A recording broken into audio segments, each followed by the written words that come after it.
welcome. Don't forget to like and subscribe. Or, I might show up at your door.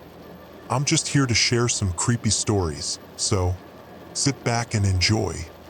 Disclaimer: the content presented in the video is purely for entertainment purposes only. The theories and stories discussed in this video are speculative and are not supported by any evidence or proof. Viewer discretion is advised.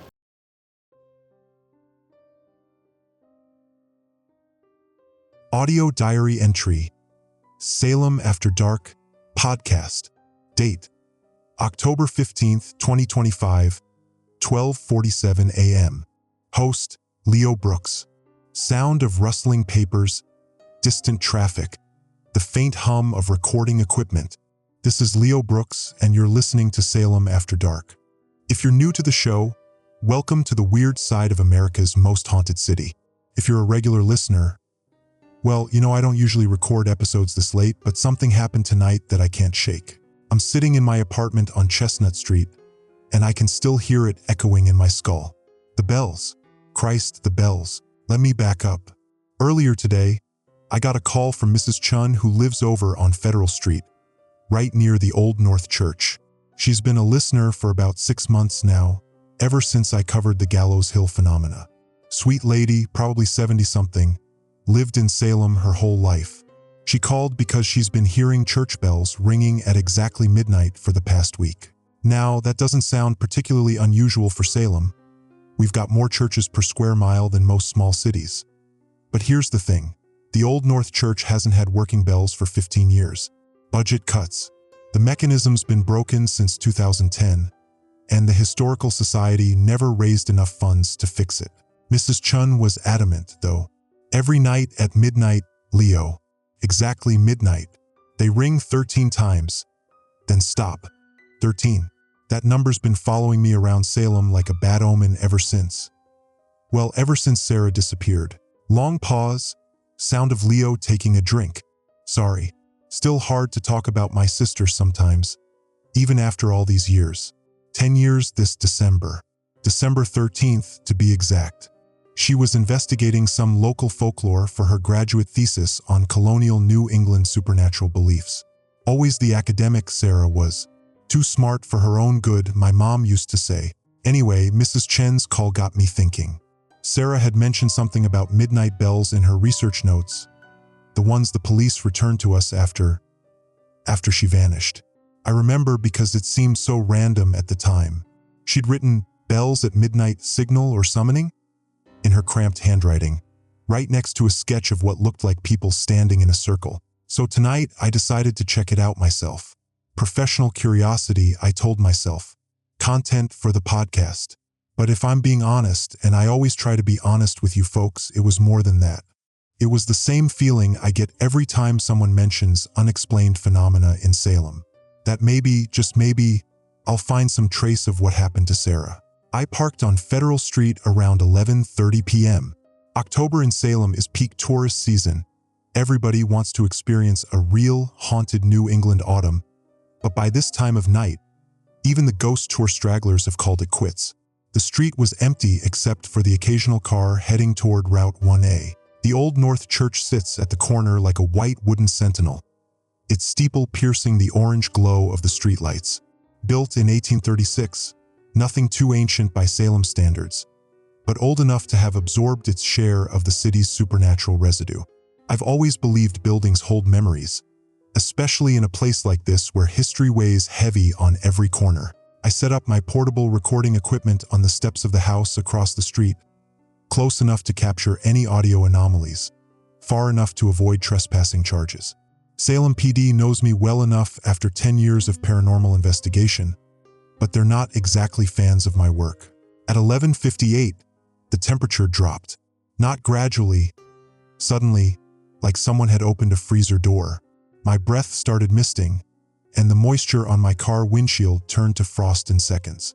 The streetlights began to flicker in sequence, starting from the one nearest the church and moving outward like dominoes falling in slow motion. Then, at exactly midnight, and I mean exactly because I was watching my phone's digital clock, the bells began to ring. Sound of Leo's breathing becoming heavier. I've heard a lot of unexplained sounds in my decade of investigating Salem's paranormal activity. Footsteps in empty houses, voices in abandoned buildings, unexplained knocking from sealed basements. But this was different.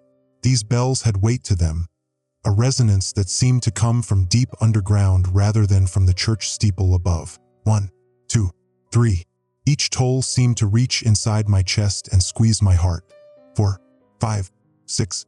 My recording equipment's needles were going crazy, picking up frequencies that shouldn't exist. 7, 8, 9. The frost on nearby cars began forming patterns, geometric shapes that reminded me of the symbols Sarah had sketched in her research notes. 10, 11, 12. I held my breath, waiting for the 13th toll that Mrs. Chant had described. The silence stretched for what felt like minutes but was probably only seconds. Then, so faint I almost missed it, the final ring. But this one was different, softer, more like a whisper than a bell. And underneath it, I swear I heard voices. Long pause, sound of paper rustling. I've listened to the recording 17 times since I got home. The bells are clear as day, no question about that. But those voices, they're speaking in what sounds like Latin, and I can almost make out words. Almost, but not quite. It's like trying to remember a dream that's already fading. But here's the thing that's really got me shaken up. At exactly 12:01 a.m., just as the last echo of that 13th bell faded away, my phone buzzed with an emergency alert. Not unusual, we get Amber Alerts, weather warnings, all sorts of official notifications. But this one was different. It read, "Noise disturbance reported Old North Church area. Ignore if heard." Ignore if heard. What kind of emergency alert tells you to ignore something? I screenshot it immediately, but when I went to show Mrs. Chen's voicemail to my phone an hour later, the alert was gone. No record of it in my notifications, no trace in my message history. Like it never existed. Sound of footsteps, a window opening. I'm looking out my bedroom window right now, toward the church district. The streetlights are back to normal, and the temperatures returned to a reasonable 52 degrees for October. Everything looks perfectly ordinary, but I keep thinking about those voices under the bell sound, and that mysterious emergency alert, and the way the frost formed those familiar symbols on the car windows. Tomorrow, I'm going to visit the Salem Historical Society. There's a librarian there, Ivy Sanders, who's helped me with research before. She's got access to records that most people never see, colonial documents, witch trial transcripts, old family papers that were donated over the years. If there's a historical precedent for midnight bells at the Old North Church, she'll know about it. I'm also going to try to enhance the audio from tonight. Maybe isolate those voices, clean up the Latin phrases. Sarah always said that if you want to understand the supernatural, you have to understand the history behind it. Ghosts don't just appear randomly, Leo, she used to tell me. They're drawn to places and times that echo their own experiences. Maybe she was right. Maybe these bells aren't just random paranormal activity. Maybe they're trying to tell us something, or maybe they're calling something back. Sound of Leo closing his laptop, the recording equipment being switched off. This is Leo Brooks, signing off from Salem After Dark. Keep your eyes open, folks. And if you live in the historic district, maybe keep your windows closed at midnight for the next few nights. Sweet dreams, Salem. Recording ends with the distant sound of a clock tower chiming 1 a.m. Audio diary entry. Salem After Dark podcast. Date: October 18th, 2025, 2:15 a.m. Host: Leo Brooks. Sound of papers shuffling. The distant hum of late-night traffic. Coffee being poured. Leo Brooks here, back with another late-night entry for Salem After Dark.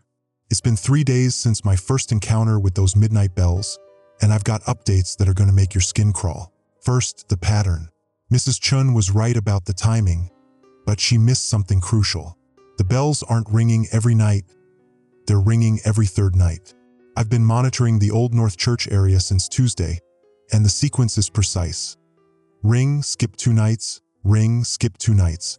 Tonight marks the third occurrence, and I just finished recording another episode at exactly midnight. But we'll get to that in a moment. Sound of Leo flipping through notebook pages. Yesterday, I spent the afternoon at the Salem Historical Society with Ivy Sanders. If you're a regular listener, you've heard me mention Ivy before. She's the research librarian who helped me with the Bridget Bishop House investigation last spring. Sharp as a tack, knows Salem's colonial history better than anyone I've met, and she has access to documents that most historians only dream about. Ivy's office is in the basement of the Chestnut Street building, surrounded by climate-controlled cabinets full of original documents dating back to the 1600s. The smell down there is intoxicating if you're a history buff. Old paper, leather bindings, and that indefinable scent of centuries-old secrets. I've always felt like I could spend weeks in that room and barely scratch the surface of what's hidden in those files. When I told her about the midnight bells, her expression changed. Not surprised exactly, but concerned, like she'd been waiting for someone to ask that specific question. "Leo," she said, pulling out a key I'd never seen her use before. "There are some documents I think you need to see, but first you have to promise me something. What I'm about to show you doesn't leave this room unless I give you explicit permission." She unlocked a cabinet I'd never noticed before, tucked away in the corner behind a stack of shipping crates. Inside were maybe 24 files, each one bound with red ribbon, the kind of detail that tells you these documents are special, even by historical society standards. The file she pulled was labeled Midnight Disturbances, Colonial Period Restricted Access. Long pause, sound of Leo taking a drink. The first document was a letter dated September 15, 1692, written by Reverend Samuel Parris. Yes, that's Samuel Parris, the one whose accusations helped trigger the Salem witch trials. The letter was addressed to Cotton Mather in Boston, and the handwriting was cramped and urgent, like it had been written in a hurry. I'm going to read you the relevant section, because Ivy finally gave me permission to share this publicly. Quote: "The bells of our modest chapel have begun tolling at the witching hour, though no earthly hand sets them in motion. The pattern repeats every third night, 13 tolls precisely, followed by what can only be described as the sound of voices raised in unholy supplication. I have witnessed with mine own eyes the accused gathering in the old burying ground during these midnight hours, their lips moving in silent unison as if responding to some unheard call. Whatever malevolent force has taken hold of our community, I fear the executions have not ended it, but merely changed its nature." End quote.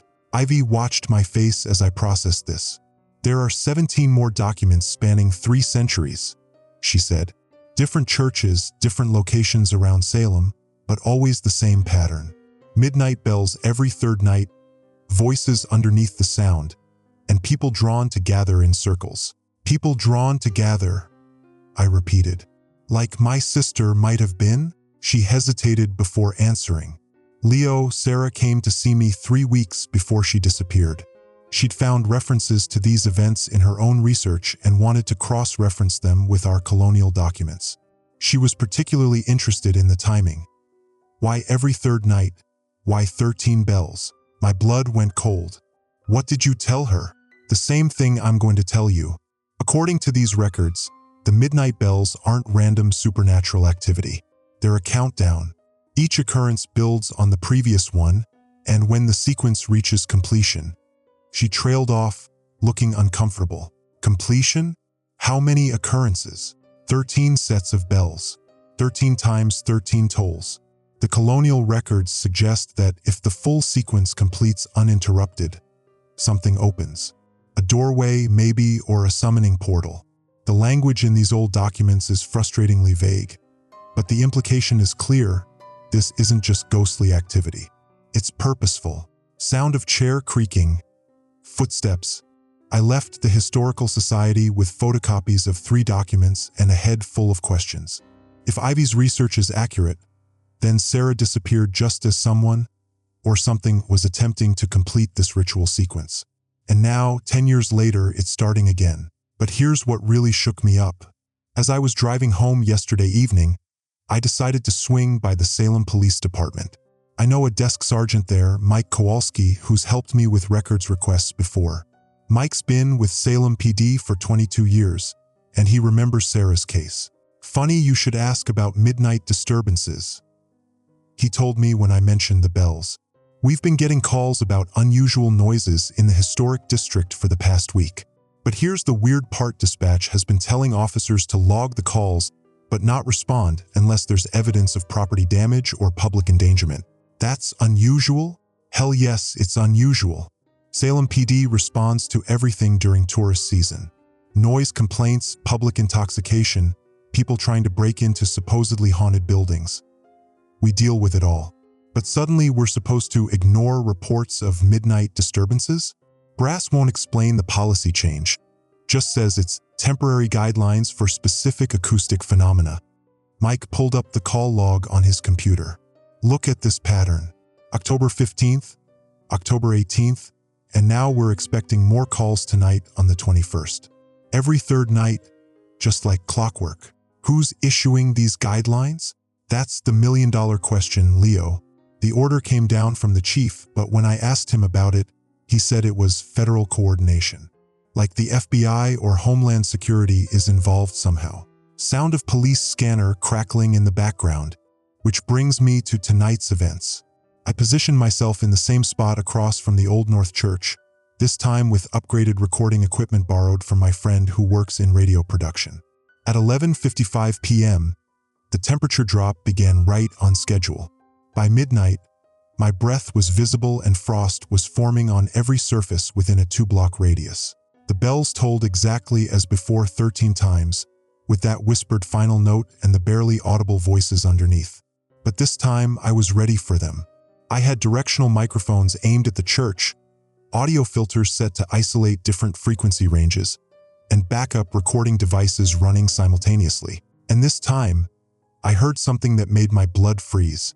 Among the Latin voices, clear as day, I heard Sarah's voice. Not similar to Sarah's voice. Not someone who sounded like her. Sarah's actual voice. Speaking words I couldn't understand, but in rhythms and inflections I'd recognize anywhere. Long pause, emotional breathing. I'm uploading the enhanced audio to a secure server tonight. Tomorrow, I'm taking it to a linguistics professor at Salem State who specializes in Latin and colonial-era languages. I need to know what those voices are saying. But first, I need to know who else is investigating this. Because at exactly 12:01 a.m., another emergency alert appeared on my phone. This time, I was ready for it. I took a screenshot immediately before it could disappear. The message read, multiple noise complaints. Witnesses advised to remain indoors after 11 p.m. Salem PD coordinating with federal authorities. Do not approach historic district during overnight hours. The alert vanished from my phone 30 seconds later, just like before. But I have the screenshot now. Proof that someone official knows about these midnight occurrences and wants to keep people away from them. The question is, are they trying to protect us from whatever's causing the bells, or are they trying to protect the bells from us? Sound of Leo moving to window, opening it slightly. I can see the Old North Church from my bedroom window. The steeple is dark against the October sky, and everything looks normal. But I keep thinking about that pattern Ivy showed me, 13 occurrences building to something. If this started on October 15th, and it's happening every third night, then the 13th and final occurrence will be sound of calculator buttons being pressed. November 21st. That's exactly 1 month from tonight. And November 21st, 10 years ago, was 3 days after Sarah's birthday. 3 days after the last time anyone saw her alive. This is Leo Brooks, signing off from Salem After Dark. If you're in the Salem area and you hear church bells at midnight, maybe follow that emergency alert advice.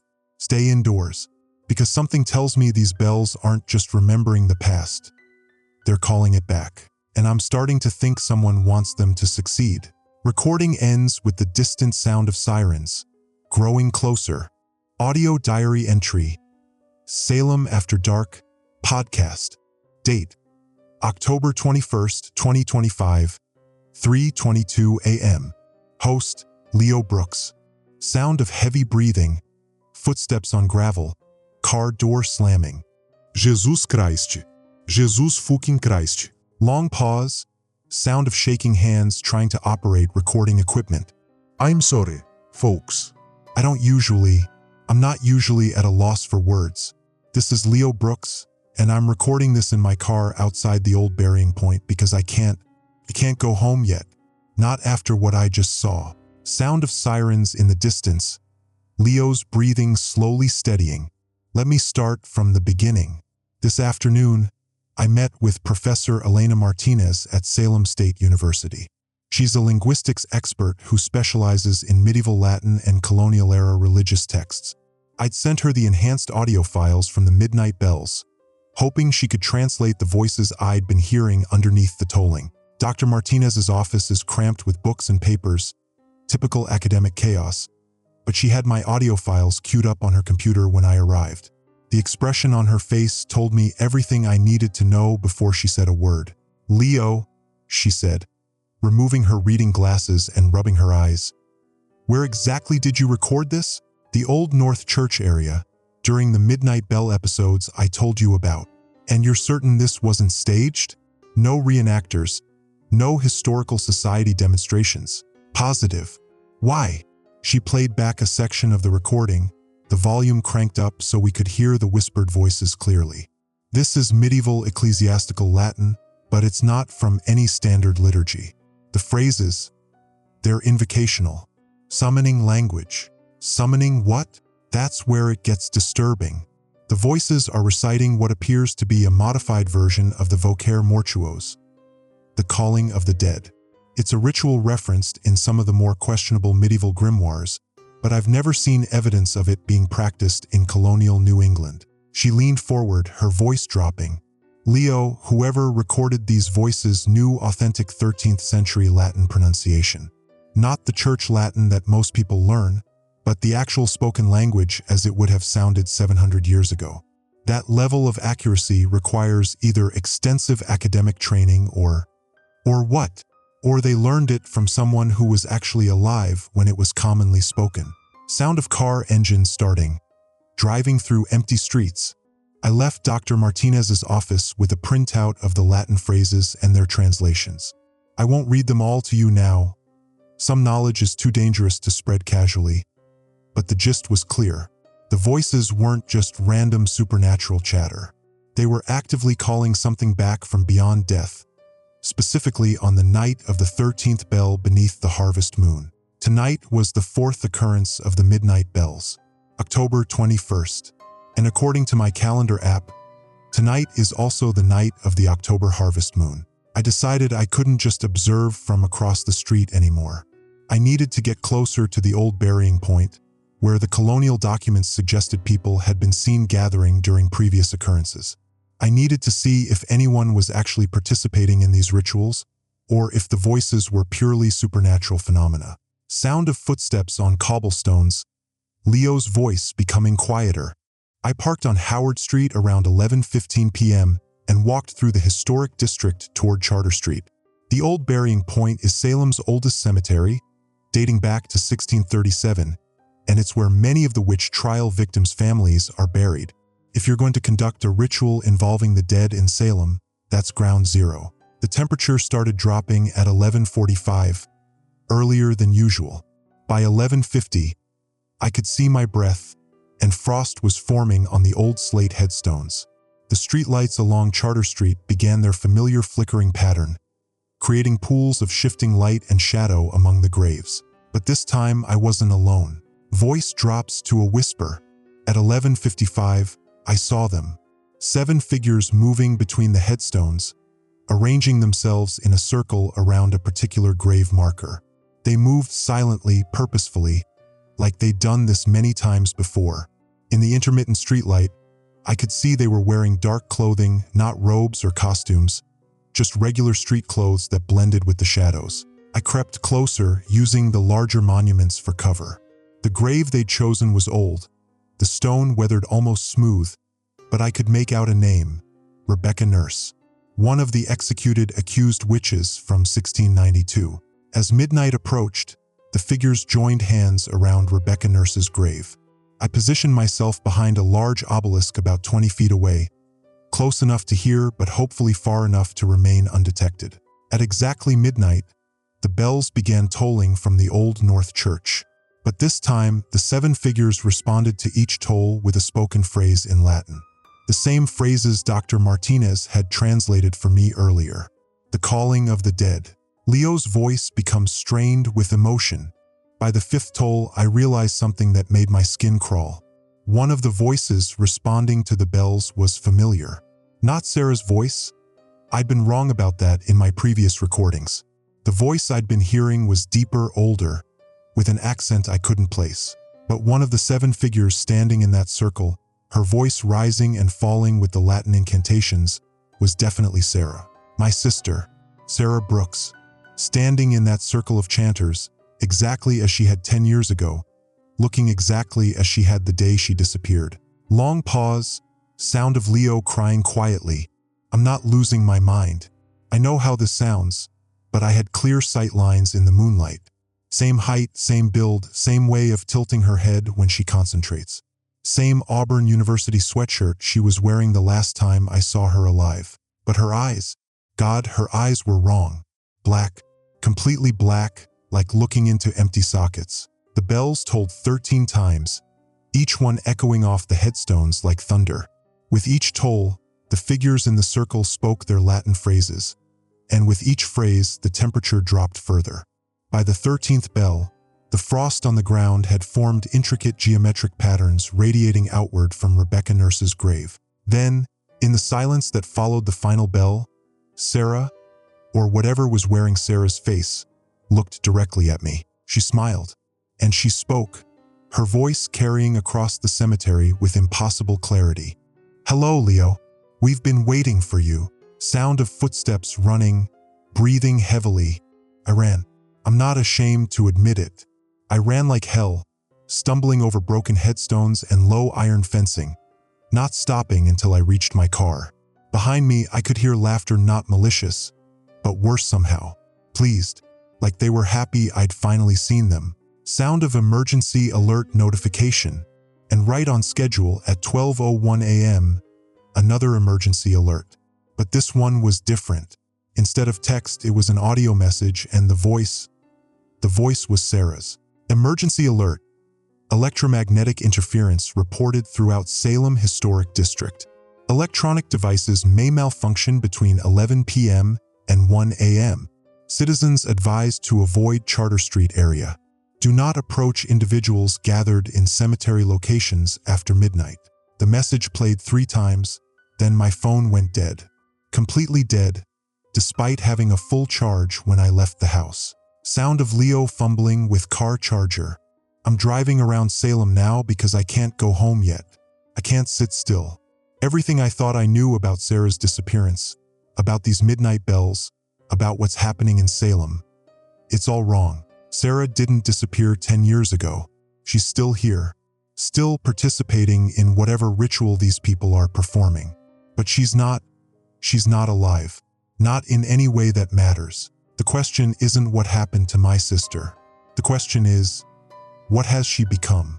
And what does she want with me? Sound of Leo pulling over, parking. I'm sitting outside the Salem Historical Society now. It's almost 4 a.m., but I can see a light on in the basement. Ivy's light. She's here in her office in the middle of the night.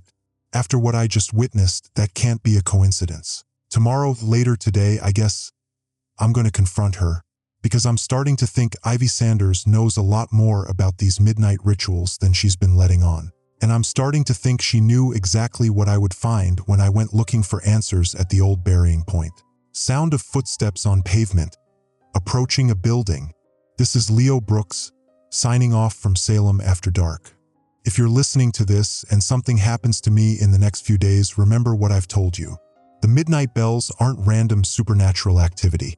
They're part of something bigger, something that's been building for 10 years. And whatever it is, my sister is at the center of it. Recording cuts off abruptly with the sound of a door opening. Audio diary entry. Salem After Dark podcast. Date: October 22nd, 2025, 11:47 p.m. Host: Leo Brooks. Sound of coffee shop ambience. Leo's voice tired but determined. This is Leo Brooks, and I'm recording from the Witch House coffee shop on Essex Street. It's almost midnight again, and I should be at home, but after today's events, Sleep isn't happening anytime soon. Sound of papers rustling. Leo taking a sip of coffee. I confronted Ivy this morning. Showed up at the Salem Historical Society at 8 a.m. sharp, armed with Dr. Martinez's Latin translations and about 4 hours of fractured sleep. Ivy was already at her desk, surrounded by colonial documents and looking like she hadn't slept at all. "Leo," she said before I could even speak, "I saw the light on in your car last night. You were watching the building. You were working at 4 a.m. Ivy. On what?" She gestured to the papers spread across her desk, maps of Salem from different time periods, genealogical charts, and what looked like architectural blueprints of the old burying point. "Research, same as always." "Research into what exactly?" "Because I saw something last night that I think you already knew about." Leo's voice becomes more confrontational. I told her everything. The circle of 7 figures, the Latin chanting, and most importantly, seeing Sarah among them. Ivy listened without interruption, her expression unreadable, occasionally making notes on a yellow legal pad. "Leo," she said when I finished, "how certain are you that it was actually Sarah?" "Completely certain. Same face, same build, same sweatshirt she was wearing when she disappeared. But her eyes were wrong. Black, empty." Ivy nodded slowly, like she'd expected this. "Show me Dr. Martinez's translations." I handed over the printout, watching Ivy's face as she read through the medieval Latin phrases. Her reaction wasn't surprise. It was recognition. "You've seen this before," I said. "Not exactly." Ivy pulled out a leather-bound ledger from her desk drawer. "But I've seen similar rituals referenced in colonial court records." Salem wasn't the only town experiencing accusations of witchcraft in the 1690s. Similar patterns occurred in Ipswich, Andover, even as far north as Portsmouth. She opened the ledger to a page marked with several bookmarks. "Look at this. Court testimony from Rebecca Nurse's trial. She was accused of leading midnight gatherings where participants would speak with the tongues of the ancients to summon forth the spirits of the wrongfully dead." Sound of pages turning. The prosecution claimed these gatherings occurred in 13 night cycles, always during harvest moon periods, always in burial grounds. Rebecca Nurse was executed on July 19, 1692, but according to witness testimony, the midnight gatherings continued after her death. "You're saying these rituals have been happening for over 300 years? "I'm saying the rituals never stopped. They just became more subtle." Sound of Leo's phone buzzing with notification. That's when my phone buzzed with a text from an unknown number. No area code, just 7 digits. 555-3847. The message read, "Mr. Brooks, my name is Special Agent Layla Moore, FBI. I need to speak with you immediately regarding your podcast and recent activities in Salem. I'm in the lobby of your building. Please come down." Leo's voice becomes cautious. I showed the text to Ivy, whose face went pale. "Leo, you haven't contacted any federal agencies about this, have you?" "No." "Why would I?" "Because if the FBI is interested in your podcast, it means they've been monitoring supernatural activity in Salem. And that means this situation is bigger than just local ghost stories." I left Ivy at the Historical Society and drove home to meet Agent Moore. She was exactly what you'd expect from federal law enforcement, mid-30s, sharp suit, the kind of confident posture that comes from carrying a badge and knowing how to use it. Sound of apartment door opening. Footsteps. "Mr. Brooks," she said, extending her hand. "Thank you for agreeing to meet. I've been listening to your podcast." We sat in my living room, Agent Moore declining coffee and getting straight to business. She pulled out a tablet loaded with what looked like case files. "Your podcast has gained some attention in certain federal circles. Specifically, your documentation of the Midnight Bell phenomena and electromagnetic disturbances in Salem. I'm just recording what I observe. What you're observing, Mr. Brooks, fits a pattern we've been tracking across New England for the past 18 months. Sound of Leo leaning forward. Interested, Agent Moore swiped through several photographs on her tablet. Each showed similar scenes, cemetery gatherings, people arranged in circles around old graves, emergency response reports of unexplained electromagnetic interference. Hartford, Connecticut, September 2024. 7 individuals were observed conducting what witnesses described as medieval rituals in Hartford's ancient burying ground.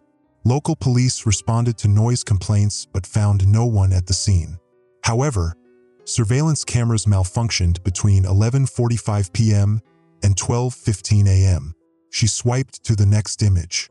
Concord, Massachusetts, March 2025. Similar reports of midnight gatherings in Sleepy Hollow Cemetery. Again, no individuals were found when authorities arrived, but several witnesses reported seeing the same 7 people at multiple locations throughout the night. The same 7 people? According to witness descriptions, yes. Same height, build, even clothing. But here's what makes it interesting. These sightings occurred simultaneously at locations over 50 miles apart. Leo's voice becomes strained. Agent Moore showed me more photographs, more case files. Portsmouth, New Hampshire, Mystic, Connecticut, Providence, Rhode Island, all following the same pattern. Midnight gatherings, Latin chanting, electromagnetic interference, and 7 figures who seemed capable of being in multiple places at once. Mr. Brooks, in each location, we've documented at least one witness who claims to have recognized one of the 7 figures as a deceased family member. Usually someone who disappeared under mysterious circumstances years or even decades earlier. My hands were shaking as I processed this information. You're saying Sarah isn't unique. There are others like her. We believe your sister may be part of a coordinated supernatural phenomenon affecting multiple locations across New England. The question is, what are they trying to accomplish? Sound of emergency alert notification from phone. Right on cue, my phone buzzed with an emergency alert.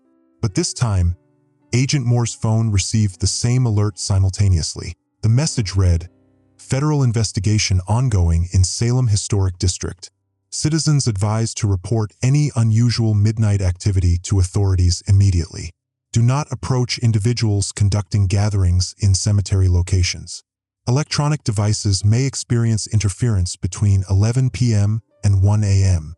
Agent Moore frowned at her phone. I didn't authorize this alert. Who did? That's what concerns me. This alert was transmitted through official emergency broadcast channels, but it wasn't issued by any federal agency I'm aware of. Sound of Leo standing up, pacing. Agent Moore, how long have you been investigating these incidents? Officially, 6 months. Unofficially, I've been tracking similar patterns for nearly 3 years. It started with missing persons cases that shared unusual circumstances. Individuals who vanished during late-night activities, always near historic burial grounds, always during harvest moon periods. She closed the tablet and looked directly at me. Your sister's disappearance fits the profile perfectly. 10 years ago, October 21st, 2015, you reported she went for a late-night walk and never returned. No body was ever found. You've read the police reports. I've read everything, Mr. Brooks. Police reports, your family's statements, even your early blog posts about searching for Sarah.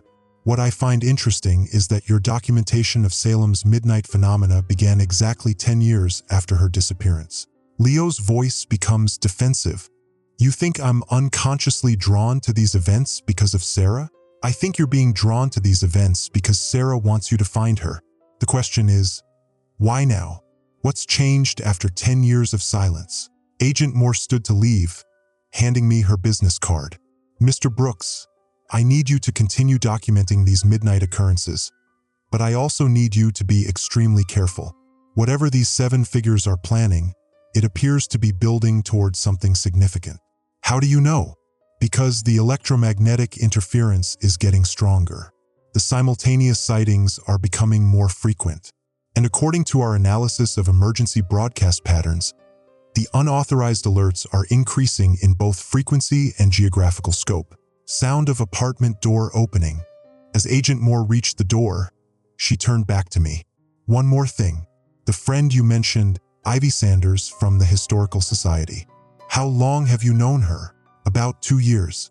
She's been invaluable for research. According to our background check, Ivy Sanders has lived in Salem for 8 years. She moved here 3 months after your sister's disappearance. That could be coincidence, But in my experience, there aren't many coincidences in cases like this. Sound of door closing, Leo sitting heavily in chair. After Agent Moore left, I tried calling Ivy to ask her about the timeline, but her phone went straight to voicemail. I drove to the Historical Society, but the building was locked and dark. Her car wasn't in the parking lot. Sound of coffee shop door chime, Leo's voice becoming quieter. So here I am, at the Witch House coffee shop, 15 minutes before midnight, trying to process everything I've learned today. The FBI is investigating supernatural phenomena across New England. My sister is part of a coordinated supernatural entity that can appear in multiple locations simultaneously. And Ivy, the person I've trusted with all my research, moved to Salem right after Sarah disappeared. Sound of streetlights flickering outside. The streetlights on Essex Street just started their familiar flicker pattern. It's 11:55 p.m. In 5 minutes, the midnight bells will begin tolling, and somewhere in Salem, 7 figures will gather to continue their ritual. But tonight, I'm not going to observe from a distance. Tonight, I'm going to follow Agent Moore's advice and document everything I can. Because if Sarah wants me to find her, if she's been guiding me toward these discoveries for the past 10 years, then maybe it's time I stopped running from the truth. Sound of Leo gathering his recording equipment. The question isn't whether I'm ready to face whatever Sarah has become. The question is, am I ready to learn why she's been waiting for me to find her? Sound of coffee shop door opening, footsteps on cobblestones. This is Leo Brooks, and I'm heading toward the old burying point. If this recording ends abruptly, if something happens to me tonight, remember what Agent Moore told me. This isn't just about Salem, and it isn't just about Sarah. This is about something that's been building across New England for years. Something that's using our loved ones, our grief, our desperate need for answers, to accomplish a purpose we don't understand yet. Sound of distant bells beginning to toll. The bells are starting. It's midnight. Time to find out what my sister really wants to tell me. Recording continues with footsteps approaching the cemetery, the sound of bells growing louder. Audio diary entry. Salem After Dark podcast. Date: October 23rd, 2025, 4:33 a.m. Host: Leo Brooks. Sound of heavy breathing. Footsteps echoing in what sounds like an underground space. I'm recording this from, Christ, I don't even know where I am exactly. Somewhere beneath the Rebecca Nurse homestead, in a chamber that shouldn't exist according to any historical records I've ever seen. Sound of Leo's voice shaking, occasional dripping of water. Let me back up. After last night's recording ended, I followed the sound of the midnight bells toward the old burying point, but something was different. The usual gathering spot around Rebecca Nurse's grave was empty. No figures in a circle, no chanting, just the oppressive cold and that geometric frost pattern spreading across the ground. But I could still hear the voices. Faint Latin chanting coming from somewhere underground, like it was rising up through the earth itself. Sound of footsteps on gravel. Leo's voice becoming more focused. I spent an hour searching the cemetery, pressing my ear to various graves, trying to pinpoint the source of the voices. Finally, near the back corner of the burial ground, I found a maintenance shed I'd never noticed before. The door was unlocked, and inside, beneath a rotting wooden floor, was a stone staircase leading down into darkness. The voices were coming from below. I should have called Agent Moore. I should have waited for backup, for someone with federal authority and probably better equipment than my phone's flashlight app. But the voices were so clear, and one of them was definitely Sarah's. Sound of footsteps on stone stairs. The staircase led to a tunnel system that must have been carved out during colonial times. The walls were rough-hewn stone, and every few feet, there were carved symbols that looked like a mixture of Christian crosses and something much older. Celtic, maybe, or even pre-Christian. I followed the tunnel for what felt like half a mile, though it's hard to judge distance underground. The voices grew clearer as I walked, and I began to make out individual words in the Latin chanting. Dr. Martinez's translations came back to me, Vocare Mortuos, the calling of the dead. The tunnel eventually opened into a circular chamber, maybe 30 feet across, with 7 passages leading off in different directions.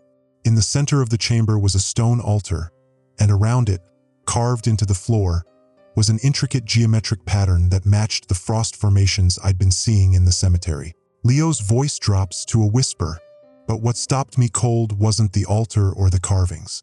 It was the walls. Every inch of the chamber walls was covered in names. Hundreds of them, maybe thousands, carved into the stone in different handwriting styles, different time periods. Some looked fresh, carved recently with modern tools. Others were so old they were barely legible. And there, at eye level directly across from the tunnel entrance, was Sarah's name. Sarah Elizabeth Brooks, October 21st, 2015.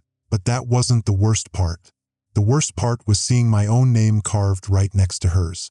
Leopold James Brooks, in handwriting that looked exactly like my own. Sound of footsteps moving around the chamber. I was photographing the wall carvings when I heard footsteps in one of the 7 tunnels. Someone was approaching, and the Latin chanting had stopped. I quickly switched off my phone's flashlight and pressed myself against the wall, hoping whoever was coming wouldn't see me in the darkness. It was Ivy. She emerged from the tunnel directly opposite mine, carrying an old-fashioned oil lantern and wearing clothes I'd never seen before. A long black dress that looked like it belonged in a museum. Her hair was different too, braided in an elaborate pattern that seemed to move in the lantern light. Leo's voice becomes strained with emotion. "Hello, Leo," she said without looking in my direction. "I was wondering when you'd finally find your way down here.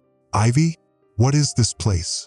This is the true heart of Salem's supernatural activity, the chamber where the real work gets done.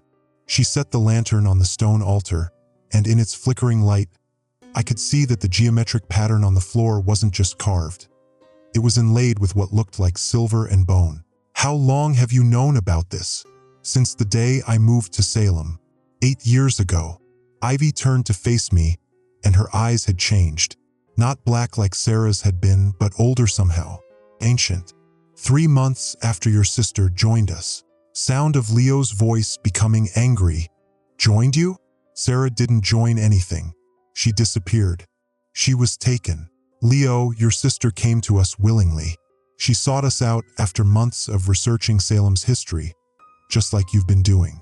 She wanted to understand what really happened during the witch trials, what forces were actually at work in 1692.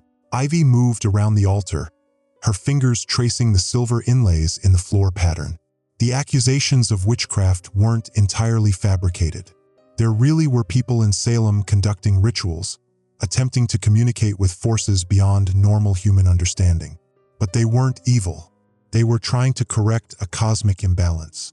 What kind of imbalance? The barrier between the world of the living and the world of the dead became damaged in 1692.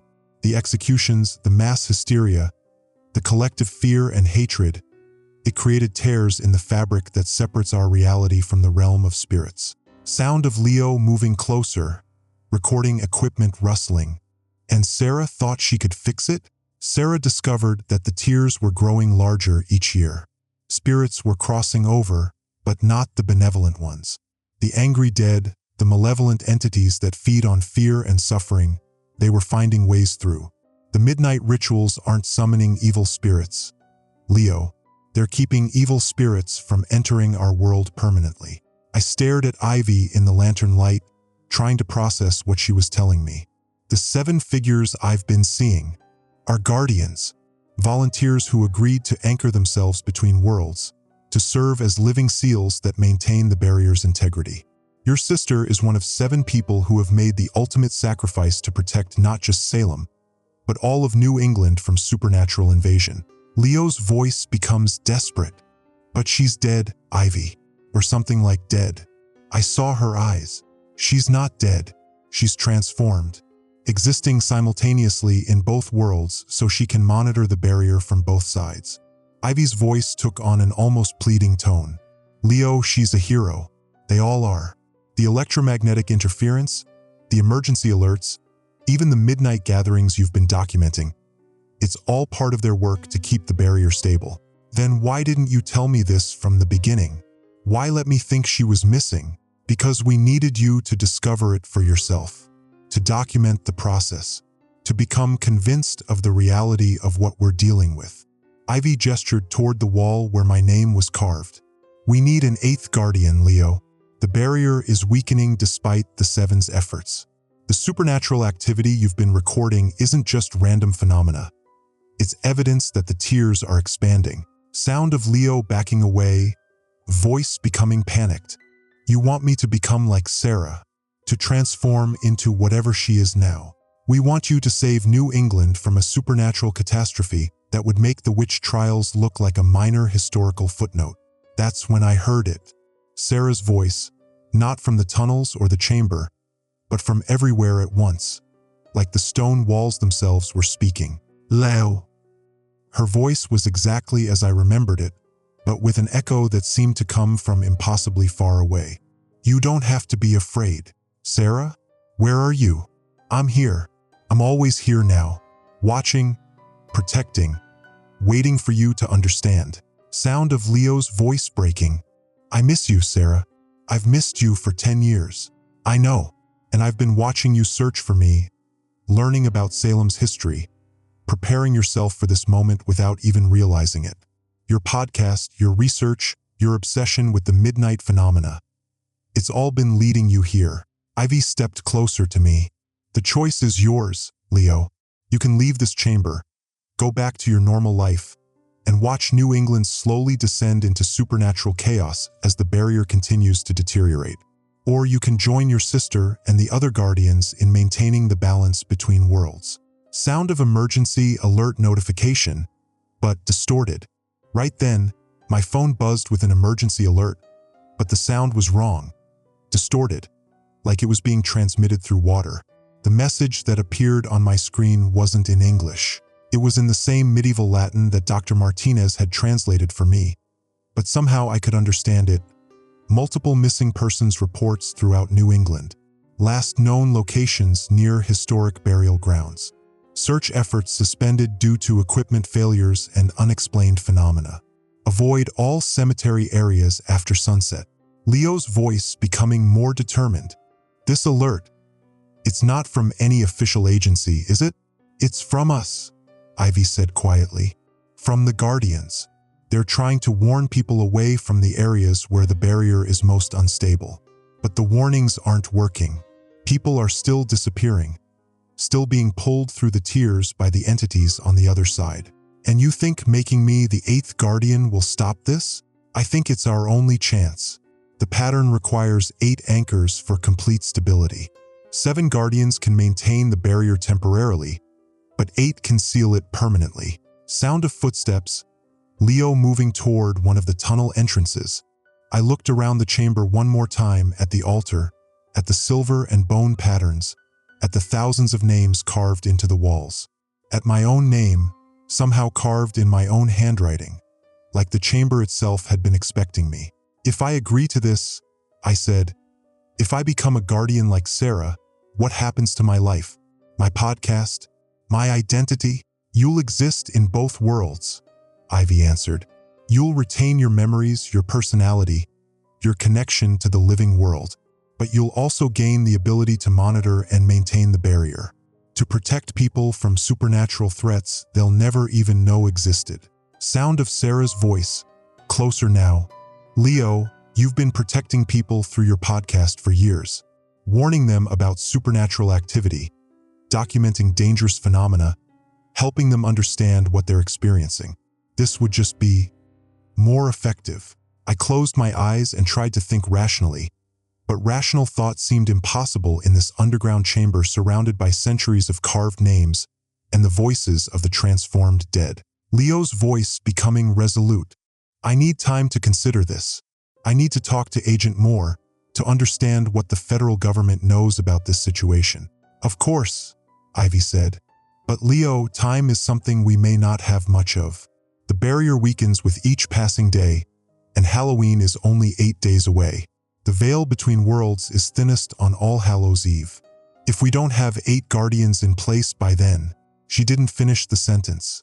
She didn't need to. Sound of Leo heading toward the tunnel entrance. I'm leaving the chamber now, following the tunnel back toward the cemetery.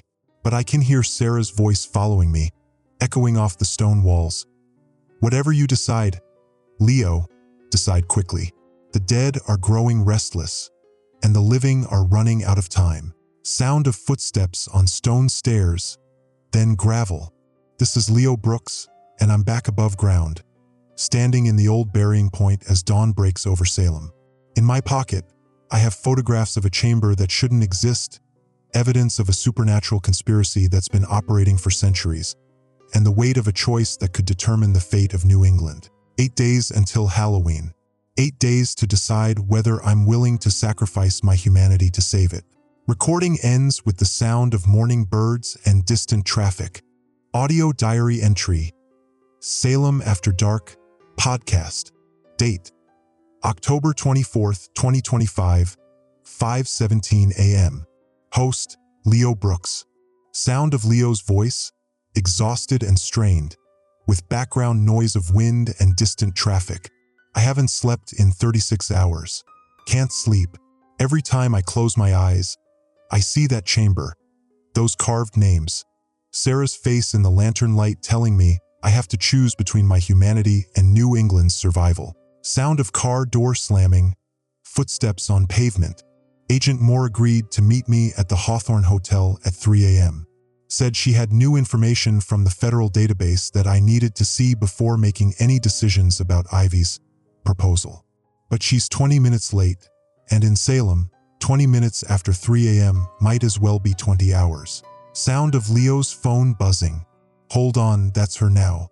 Muffled phone conversation. Leo's voice becoming concerned.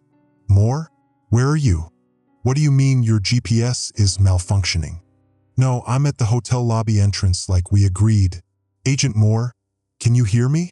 Your voice is cutting out. Sound of phone line going dead. She's not coming. Something's wrong.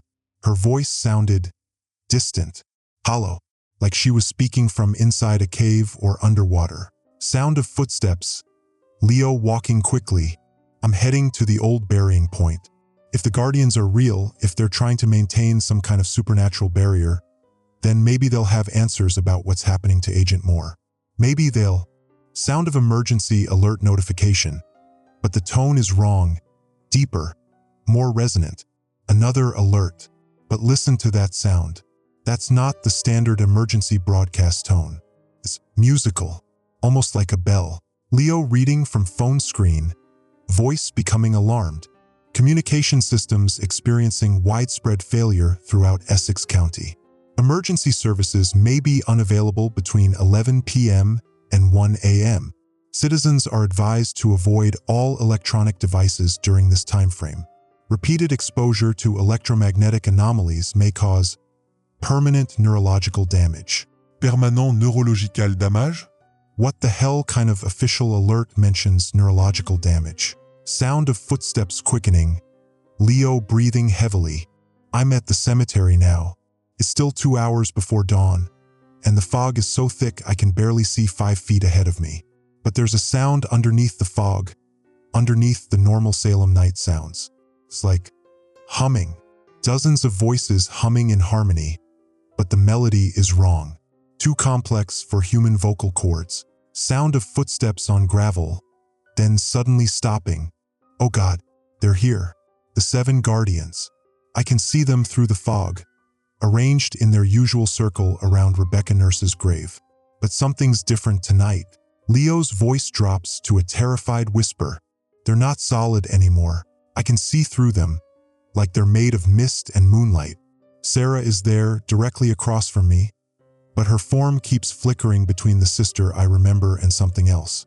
Something older, more angular, with too many joints in her arms and shadows where her eyes should be. Sound of wind picking up, carrying distant voices. The other 6 are the same. Half human, half something that never was human. They're moving around the circle, but their feet aren't touching the ground. They're floating maybe 6 inches above the frost-covered grass, and where they pass, the ground turns black and brittle. But here's what's really terrifying me. They're not alone. Leo's voice becoming increasingly panicked. There are other figures in the cemetery now. Dozens of them, maybe hundreds, emerging from behind headstones and monuments. But these aren't guardians. These are visitors, things that don't belong in our world. Sound of something that might be wings or fabric rustling in impossible patterns. Some of them are tall and thin, with limbs that bend in directions human limbs shouldn't bend. Others are low to the ground, scuttling between graves on too many legs. And there are shapes I can't even describe, geometric impossibilities that hurt to look at directly. They're all watching the 7 guardians with what I can only describe as hunger. Sound of Sarah's voice, but distorted, like it's being transmitted through broken speakers. Low. Her voice carries across the cemetery despite the distance. You need to leave. Now. Sarah, what are those things? The Watchers. The entities from the other side of the barrier. They're testing our defenses, looking for weaknesses. Sound of something large moving through the fog, accompanied by a low, subsonic growling. One of the tall, angular beings is approaching the circle of guardians. It moves like a praying mantis, but its head is wrong too many eyes, arranged in spiral patterns that seem to rotate independently. As it gets closer to the protective circle, sparks of blue-white energy start crackling between the guardians. Sound of electronic interference, like radio static mixed with whispered voices. My phone is going crazy. The screen keeps flickering between my recording app and something else. Text messages in languages I don't recognize. GPS coordinates that point to places that don't exist. Weather reports for locations on other planets. Leo reading from his malfunctioning phone. Emergency alert. Multiple dimensional incursions detected across New England region. Civilian populations advised to avoid mirrors after midnight. Do not answer doors between 3 to 4 a.m. If you hear your name called by familiar voices, do not respond. These aren't real emergency alerts. They can't be. No government agency would send out warnings about dimensional incursions and mirror safety protocols. Sound of something scraping against stone. Getting closer. One of the Watchers has noticed me. It's about 50 yards away, crouched behind a weathered headstone from the 1700s, but it's definitely looking in my direction. Its head tilts at an angle that would break a human neck, and I can see rows of teeth that reflect the moonlight like polished obsidian. Sarah's voice, more urgent now. Leo, move. They can sense your fear, and fear draws them closer. I'm backing away from the cemetery, but slowly. Too much movement might trigger their hunting instincts. That's not something I learned from any paranormal research. That's information that just appeared in my head, like someone else's knowledge being downloaded into my brain. Sound of footsteps on pavement. Leo moving away from the cemetery. The 7 guardians are still maintaining their circle, but the blue-white energy crackling between them is getting brighter, more intense. It's like watching a supernatural electrical storm contained within a 30-foot radius.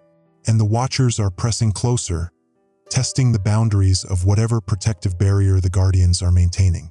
Sound of a car engine starting in the distance, then approaching. There's a car coming down Chestnut Street. At this hour, in this fog, with supernatural entities crawling through Salem's most historic cemetery. Whoever's driving is either incredibly brave or incredibly stupid. Sound of car doors slamming, footsteps running on pavement. It's Agent Moore, but something's wrong with the way she's moving. Too fluid, too quick. She's covering ground faster than human legs should be able to carry her. Leo, thank God you're here. My communications equipment has been malfunctioning for the past 2 hours. GPS, radio, cell phone, everything's either dead or broadcasting garbage data. Leo's voice cautious. Agent Moore? How did you know I'd be at the cemetery? Process of elimination. When federal agents lose contact with their informants during a supernatural investigation, the informants are usually at the supernatural hotspot. She's right, but her voice sounds wrong. Still her voice, but with an echo that doesn't match the physical space we're standing in. Like she's speaking from inside a much larger room. Sound of footsteps moving closer together. Agent Moore, look at me. Look directly at me. She turns toward me, and her eyes are reflecting the streetlight in a way that human eyes don't reflect light. Like a cat's eyes or a nocturnal predator's. Leo, we need to get you somewhere safe. The electromagnetic interference is intensifying, and I've been getting reports of unusual wildlife activity throughout Essex County. What kind of wildlife? The kind that doesn't exist in Massachusetts or anywhere else on Earth. Sound of something howling in the distance, a sound no earthly animal could make. That howling is coming from the direction of Salem Common. Whatever's making it, it's big, and it's getting closer. Agent Moore reaches for her service weapon, but her hand moves in that same too fluid way. Leo's voice becoming suspicious. Agent Moore, what's your badge number? What? Your federal badge number. You showed it to me 3 days ago when we first met. She stares at me for a long moment, and in that moment, her face seems to flicker, like a television with bad reception, showing 2 different channels at once. Leo, we don't have time for identity verification protocols. Whatever's making that sound is moving toward residential areas. Sound of the howling getting closer, joined by other inhuman voices. She's right about the immediate danger, but she's wrong about who she is. The real Agent Moore would have answered my question about her badge number without hesitation. Federal agents don't forget their badge numbers, especially not during active investigations. Sound of Leo's phone buzzing with another emergency alert. This alert is different. The notification sound is normal, human-designed. Real. Leo reading from phone. This is Emergency Dispatcher Asher Grant with Salem Police Department. All emergency communication systems in Salem are experiencing systematic failure. If you receive this message, please relay to others. Avoid downtown Salem between midnight and dawn. Multiple reports of aggressive wildlife, equipment failures, and personnel going missing during response calls. Personnel going missing during response calls. That explains why Agent Moore couldn't answer basic questions about her identity. Sound of footsteps backing away. You're not Agent Moore, are you?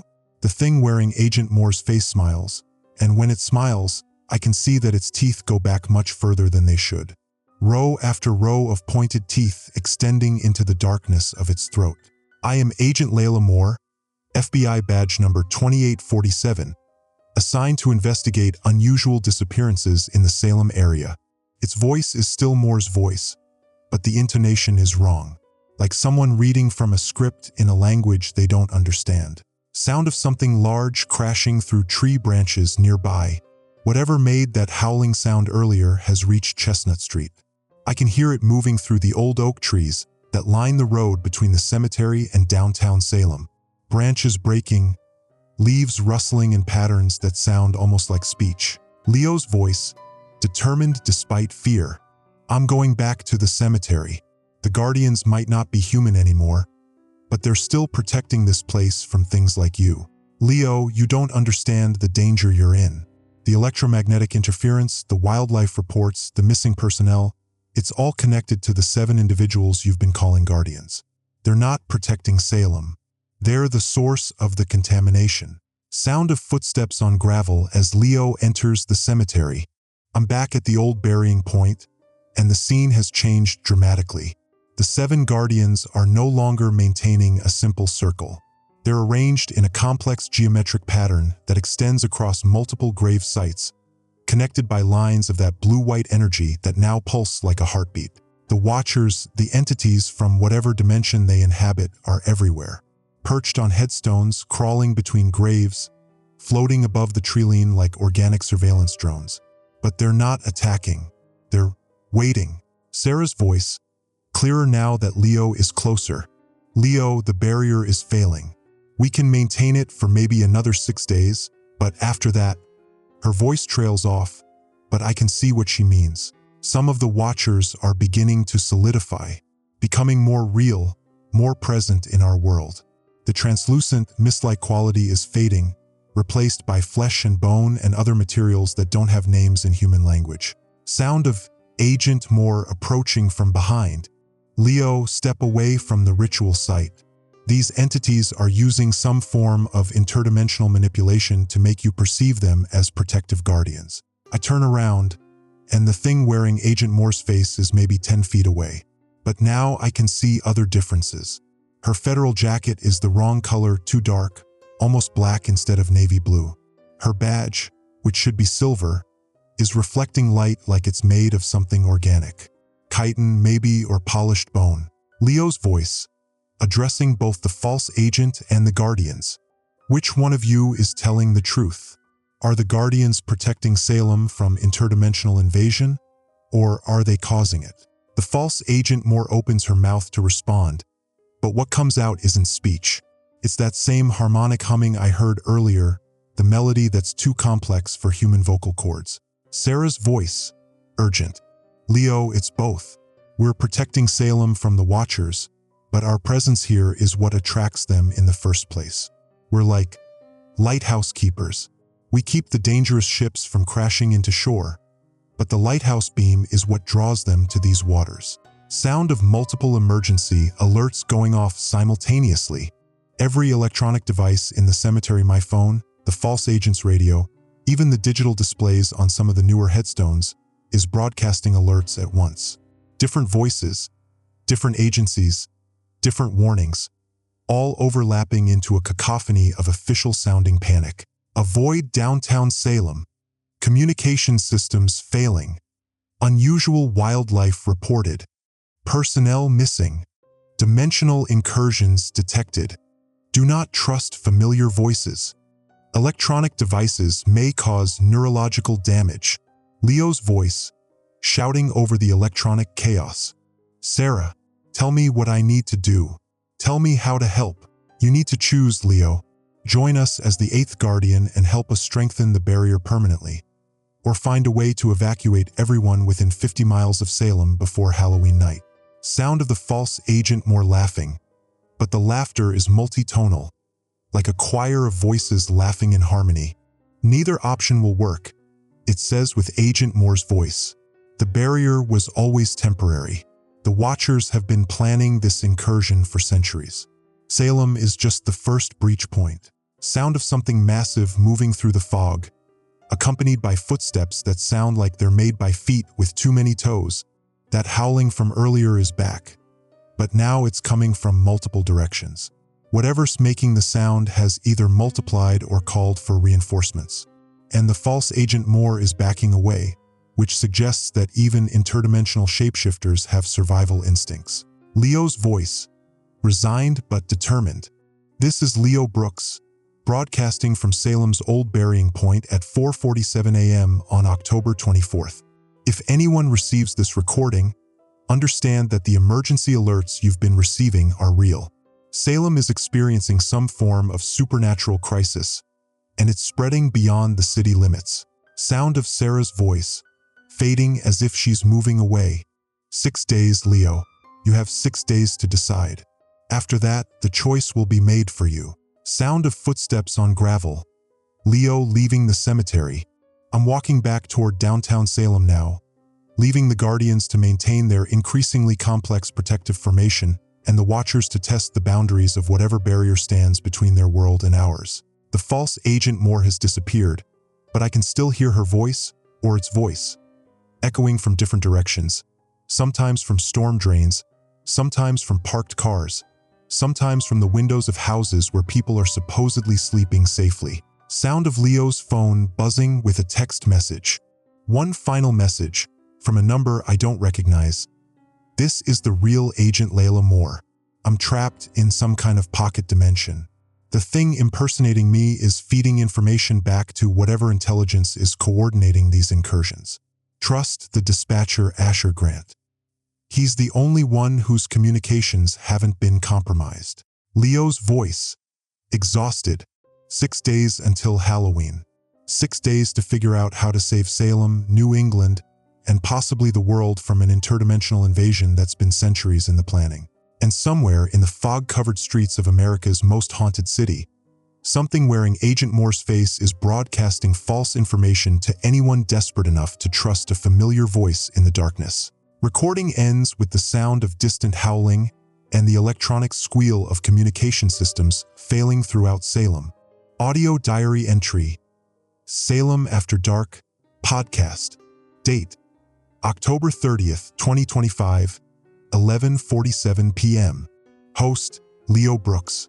Sound of Leo's voice, hoarse and desperate, with background noise of wind howling and distant screaming. This is it. Halloween Eve, the 13th night since the midnight disturbances began, and I can feel something fundamental shifting in the fabric of reality around Salem.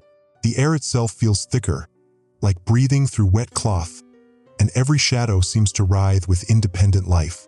Sound of footsteps on broken glass. Leo moving carefully through debris. I'm broadcasting from what used to be the Salem Police Department. The building is compromised. That's the only way I can describe it. The walls are still standing, but they're wrong somehow. The angles don't match up with how they should connect, and some of the doorways lead to rooms that weren't there yesterday. Sound of Leo's phone buzzing, but the notification tone is distorted, playing backwards. Another alert from Asher Grant. He's the only official voice I trust anymore, the only one whose communications haven't been infiltrated by those things wearing familiar faces. Leo reading from his phone, voice becoming strained. This is emergency dispatcher Asher Grant. Halloween night protocol in effect. All emergency personnel have been evacuated from downtown Salem. Repeat. If you encounter anyone claiming to be police, fire, or medical personnel after sunset on October 30th, do not approach. These individuals are not human. Not human. 3 weeks ago, I would have laughed at an official emergency alert using those words. Now, after seeing what's been crawling through Salem streets, it's the most rational thing I've heard all month. Sound of something large moving through the building above, accompanied by scraping noises. I'm not alone in here. Something's moving through the second floor, and it's big enough to make the floorboards creak. But the creaking follows a rhythm: 3 slow steps, pause, 3 quick steps, pause, repeat. No human walks like that. No animal I know of walks like that. Sound of Leo moving quietly through the building, trying to avoid whatever's upstairs. I came here looking for Agent Moore, the real Agent Moore. 6 days ago, I received that text message claiming she was trapped in some kind of pocket dimension. Today, I got another message from the same number, coordinates leading to the police station's evidence room. Sound of a door opening, Leo entering a different room. The evidence room is, Christ, I don't even know how to describe this. The shelving units are still arranged in neat rows, but they're filled with items that don't belong in a police evidence room. Some of them don't belong in our reality. Leo's voice becoming more disturbed as he describes what he sees. There's a jar labeled Collected Screams, Gallows Hill 1692. Next to it, a box marked Temporal Fragments Salem Witch Trial Victims. And in the corner, there's what looks like a mirror, but the reflection shows Salem as it existed in the 1600s, complete with colonial buildings and dirt roads. But here's what's really disturbing. There are evidence bags labeled with recent dates. October 15th, 2025, interdimensional residue. October 22nd, 2025, ectoplasmic samples. October 28th, 2025, Agent L. More personal effects. Sound of Leo tearing open an evidence bag. Agent Moore's badge, her service weapon, her FBI identification. All here, all tagged as evidence in a case that officially doesn't exist. But there's something else in the bag, a small recording device still running. Sound of a recording device being activated. Agent Moore's voice emerging through heavy static. This is Agent Layla Moore, badge number 2847. Date is, I can't tell what date it is. The sun doesn't move here, and my watch stopped working when I fell through. Agent Moore's voice continues, becoming clearer. I'm in what appears to be Salem, but it's not the Salem I know. The buildings are wrong. Some are from the 1600s. Others look like they're from a future that hasn't happened yet. And the people, God, the people are all wrong. Sound of Agent Moore's breathing becoming rapid and panicked. They look like Salem residents, people I've interviewed during my investigation, but they keep repeating the same conversations over and over again. Mrs. Henderson from Chestnut Street has told me about her missing cat 17 times. The barista from that coffee shop near the Common has asked me the same question about my coffee order every time I pass by. Leo's voice, speaking to the recording. She's in a loop.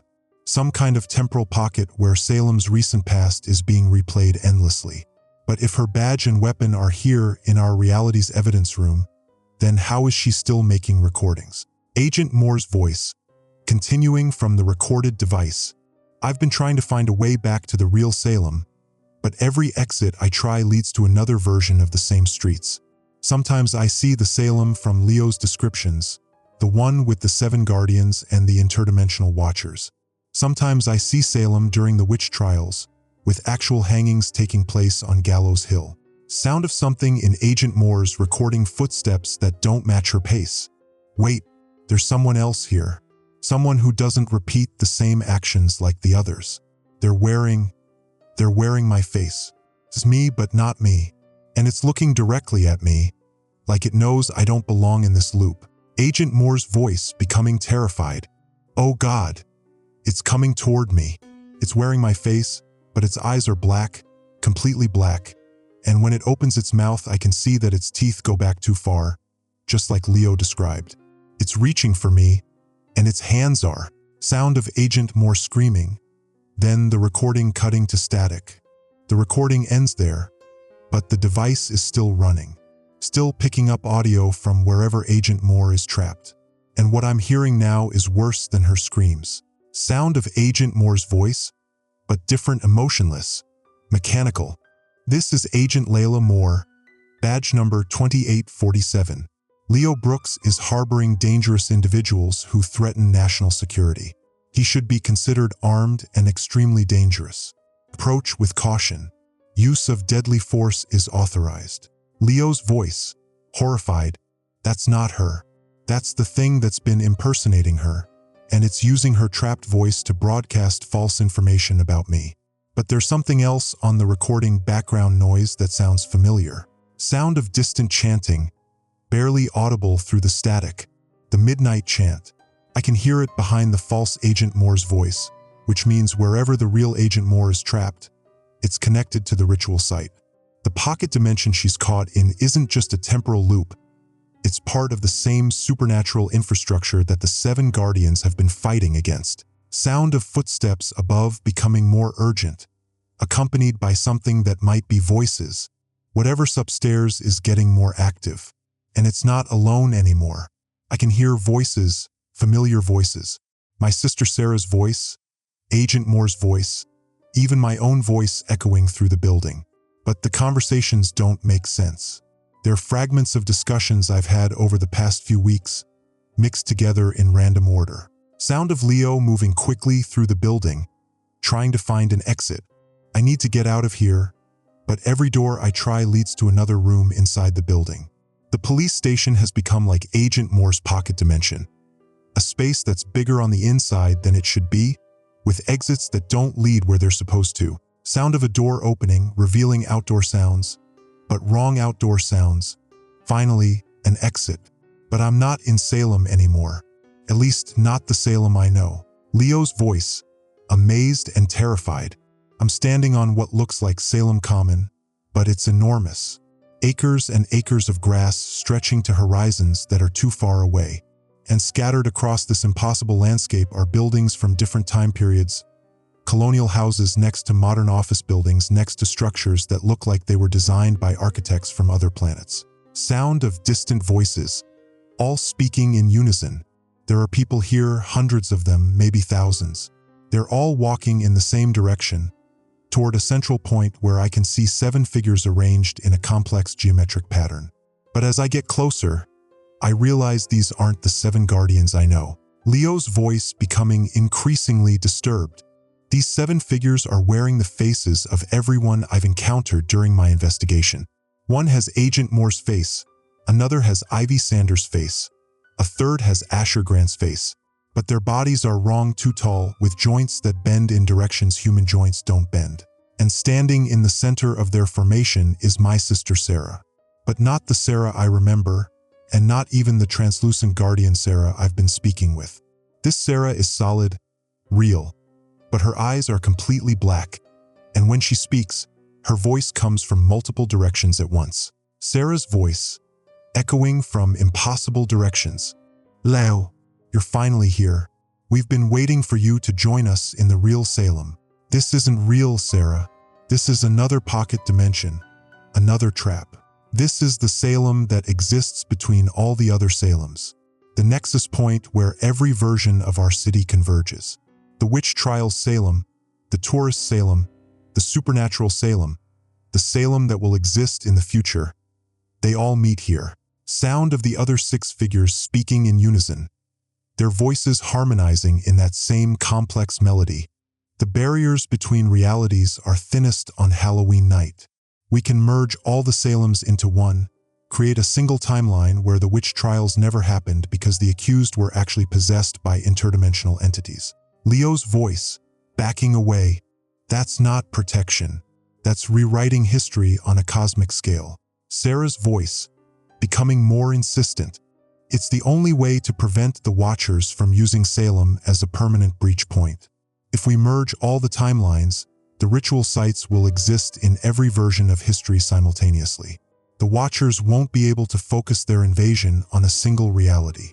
Sound of movement around Leo, the crowd of people closing in. The thousands of people walking across this impossible Salem Common are all looking at me now, and I recognize every single face. They're all people from Salem, residents I've interviewed, shop owners I've spoken with, even tourists I've passed on the street. But their eyes are all wrong, all reflecting light like nocturnal predators. Leo's voice, desperate. What happened to Agent Moore? The real Agent Moore, the false Sarah pointing toward a structure that wasn't there moments before. She's in the evidence room that exists in every version of Salem simultaneously. She's been trying to communicate with you through recordings, but the signals have to pass through multiple dimensional barriers. Sound of a building materializing, creaking wood and settling stone. A building is forming out of the impossible landscape, assembling itself from pieces of every police station that has ever existed in Salem. Colonial-era jail cells, Victorian-era holding rooms, modern evidence storage, and sections that look like they belong in science fiction movies. Leo entering the building, footsteps echoing in multiple acoustic environments.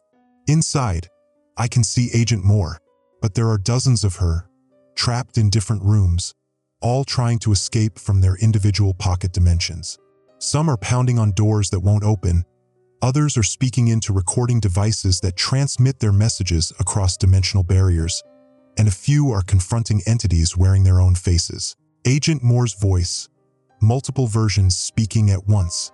Leo, don't trust the 7 Guardians. They're not trying to protect Salem. They're trying to merge it with every other version of Salem that has ever existed. If they succeed, every supernatural threat that has ever plagued any version of Salem will exist here simultaneously. Leo shouting back, "How do I get you out of there?" You can't, but you can prevent them from completing the merger.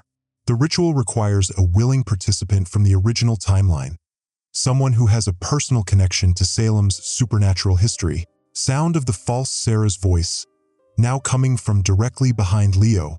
She's lying, Leo. Agent Moore has been compromised by the Watchers. They're using her to spread misinformation about our protective efforts.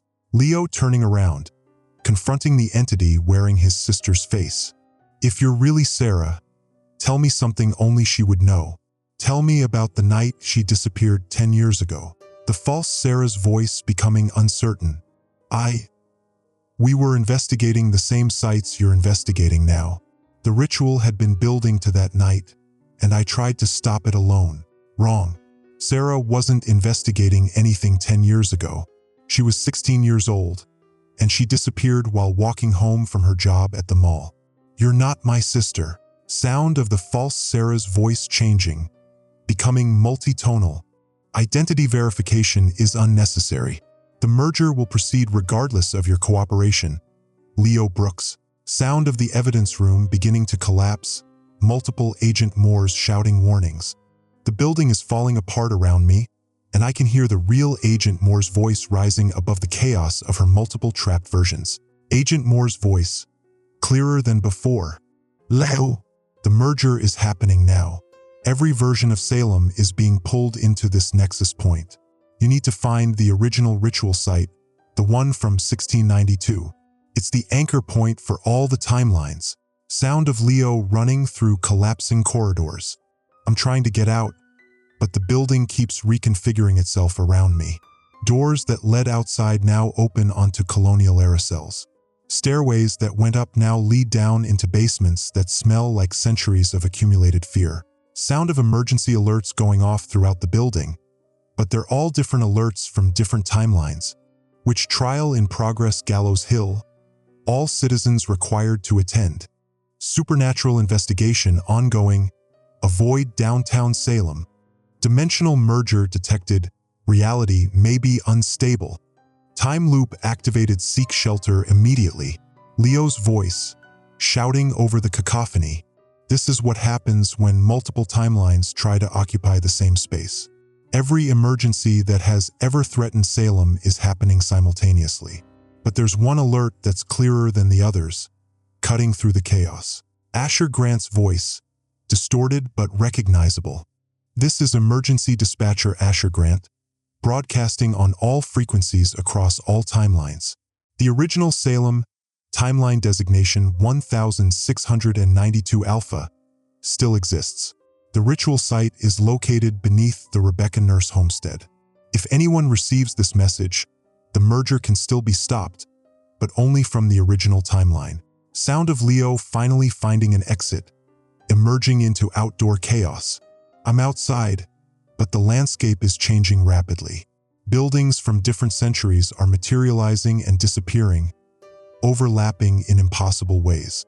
I can see tourists from the 1990s walking through the same space as colonial-era townspeople, neither group aware of the other's existence. Sound of multiple emergency alerts broadcasting simultaneously.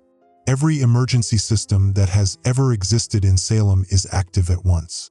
Air raid sirens from World War II, colonial-era church bells, modern EAS alerts, and warning systems from futures that may never happen. Leo's voice, determined despite the chaos. I need to find the original timeline, the baseline reality that all these other versions are anchored to. If Asher Grant is right, if the Rebecca Nurse homestead in the original 1692 timeline contains the ritual site, then that's where I can stop this merger. Sound of Leo's phone receiving a text message, the notification tone somehow cutting through all the other noise. A message from an unknown number, but the text is in Agent Moore's handwriting style. Leo, I found a way to communicate across timelines. The entity wearing your sister's face is right about one thing.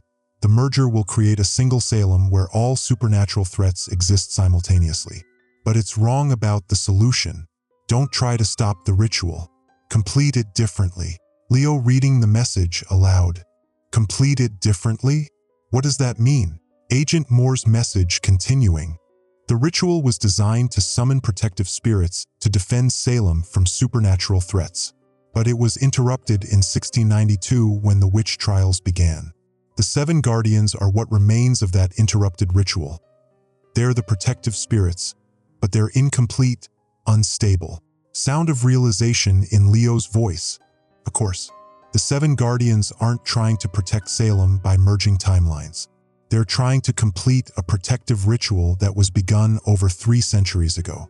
But because it was never properly finished, it's been attracting supernatural threats instead of repelling them. Agent Moore's final message. Find the original ritual site. Complete the summoning properly. But Leo, the ritual requires a blood sacrifice from someone with a genetic connection to Salem's supernatural history. Your sister didn't disappear 10 years ago. She was taken to serve as that sacrifice when the time came. Sound of Leo's phone screen cracking. The device becoming too hot to hold. The phone is overheating, probably from trying to process communications across multiple timelines simultaneously. But I have enough information now. The Rebecca Nurse homestead, the original timeline, and a blood sacrifice that might involve my real sister. Sound of Leo moving through the chaotic landscape, various time periods flickering around him. I'm heading toward what I hope is the original Salem, the baseline reality where everything began. But as I walk, I can see the merger accelerating. Entire buildings are phasing in and out of existence, and people from different centuries are starting to notice each other, leading to panic and confusion. Multiple voices overlapping, people from different time periods reacting to the merger. What sorcery is this? Are those people wearing costumes? The buildings are changing. Is this some kind of special effect? Leo's voice, becoming more urgent. The merger isn't just combining different versions of Salem. It's creating paradoxes that threaten the stability of reality itself. People from the witch trial era are seeing modern technology and assuming it's supernatural. Modern tourists are witnessing actual supernatural events and assuming they're part of Halloween entertainment. Sound of something large and otherworldly approaching. And the watchers are here. All of them from every timeline simultaneously.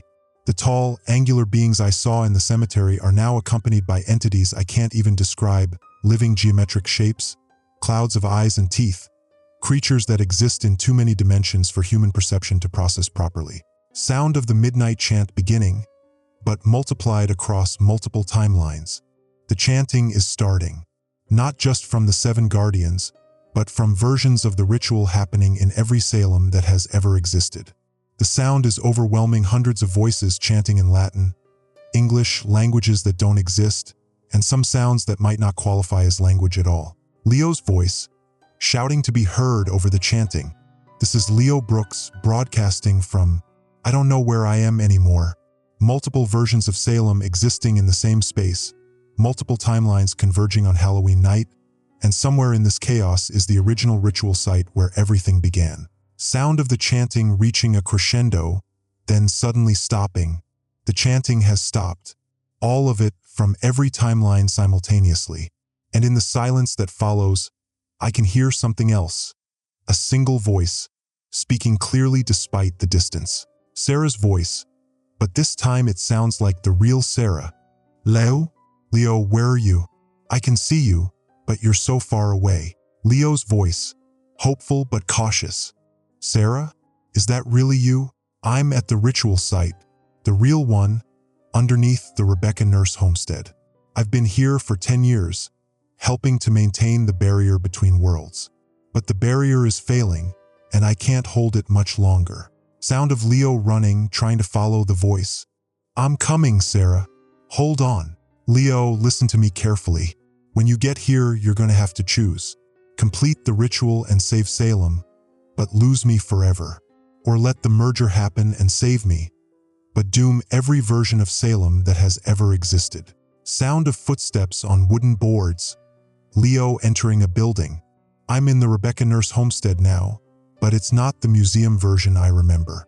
This is the original house as it existed in 1692, and there's a hidden stairway leading down into the foundation. Sound of footsteps on stone steps, descending into an underground chamber. The basement is much larger than it should be, and the walls are covered with symbols that pulse with their own internal light. In the center of the room, surrounded by the original ritual circle, is my sister Sarah, but she's not alone. Sarah's voice, weak but determined.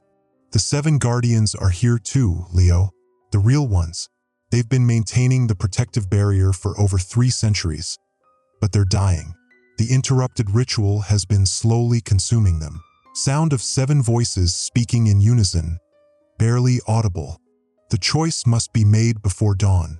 Complete the ritual and bind us permanently to this reality, or allow the merger and risk the destruction of every timeline. Leo's voice, approaching his sister. There has to be another way.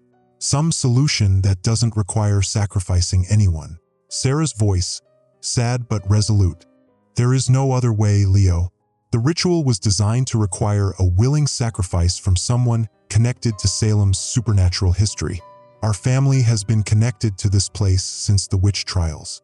We're descendants of one of the accused.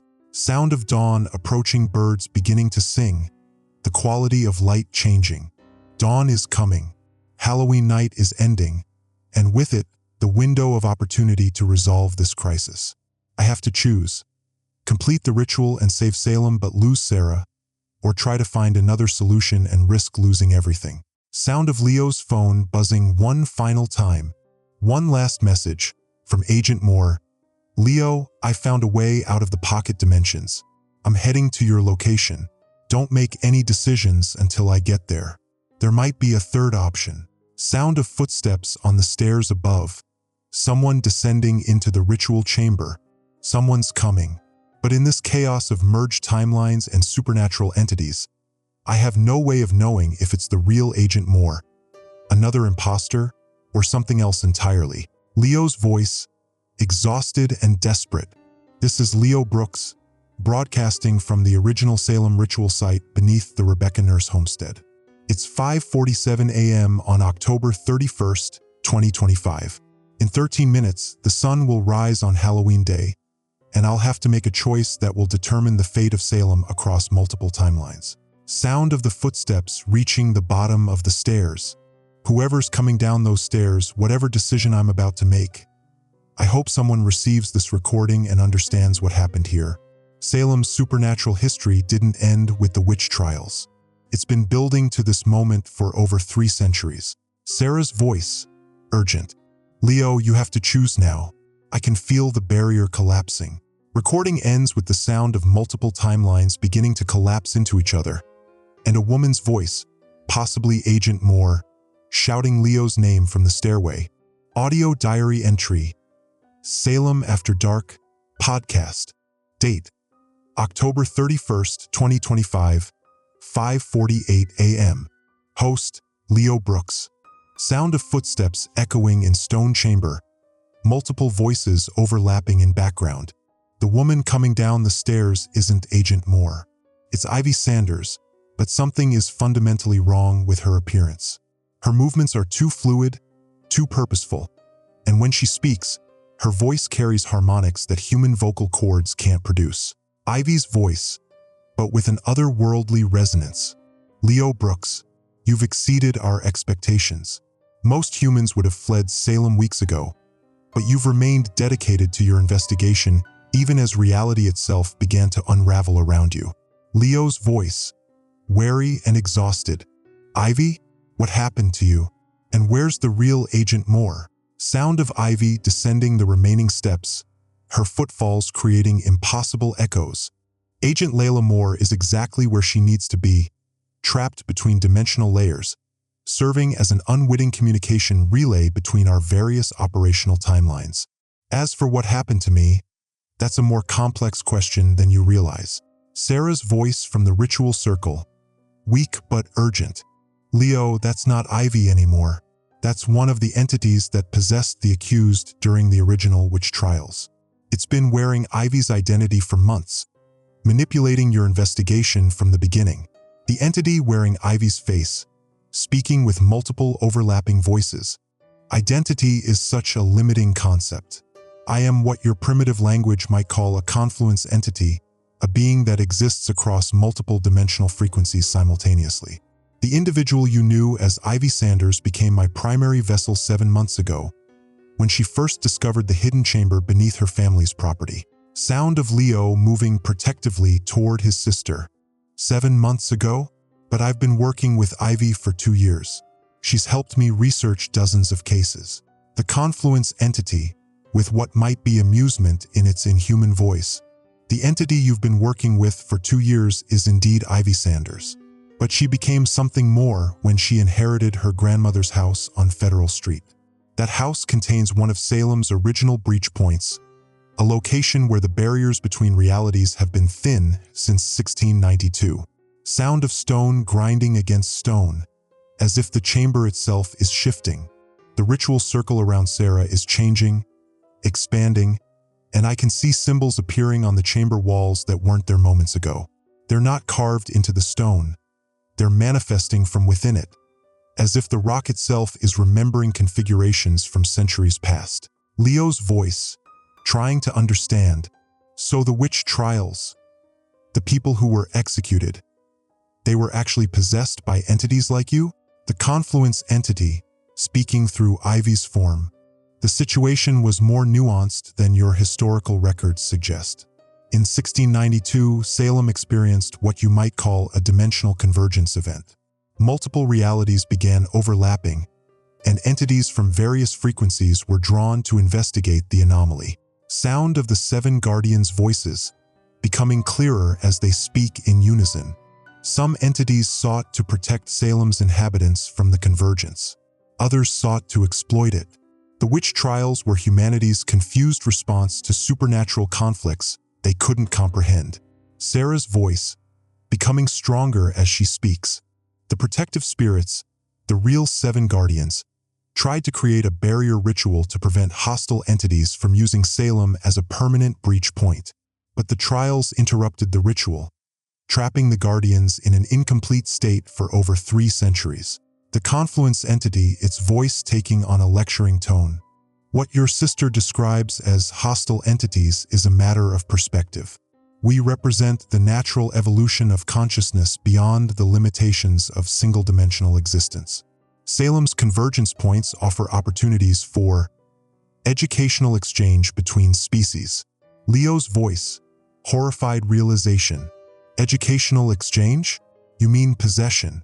You've been using Salem residents as test subjects for interdimensional possession techniques. Sound of movement throughout the chamber, other entities becoming visible. As my eyes adjust to the strange lighting in this underground space, I can see that we're not alone. There are other figures arranged around the perimeter of the chamber, people I recognize from Salem, but all wrong in the same way Ivy is wrong. Leo identifying the possessed individuals. Mrs. Henderson from Chestnut Street, Officer Martinez from the police department, that barista from the coffee shop near the common. How many people are you controlling?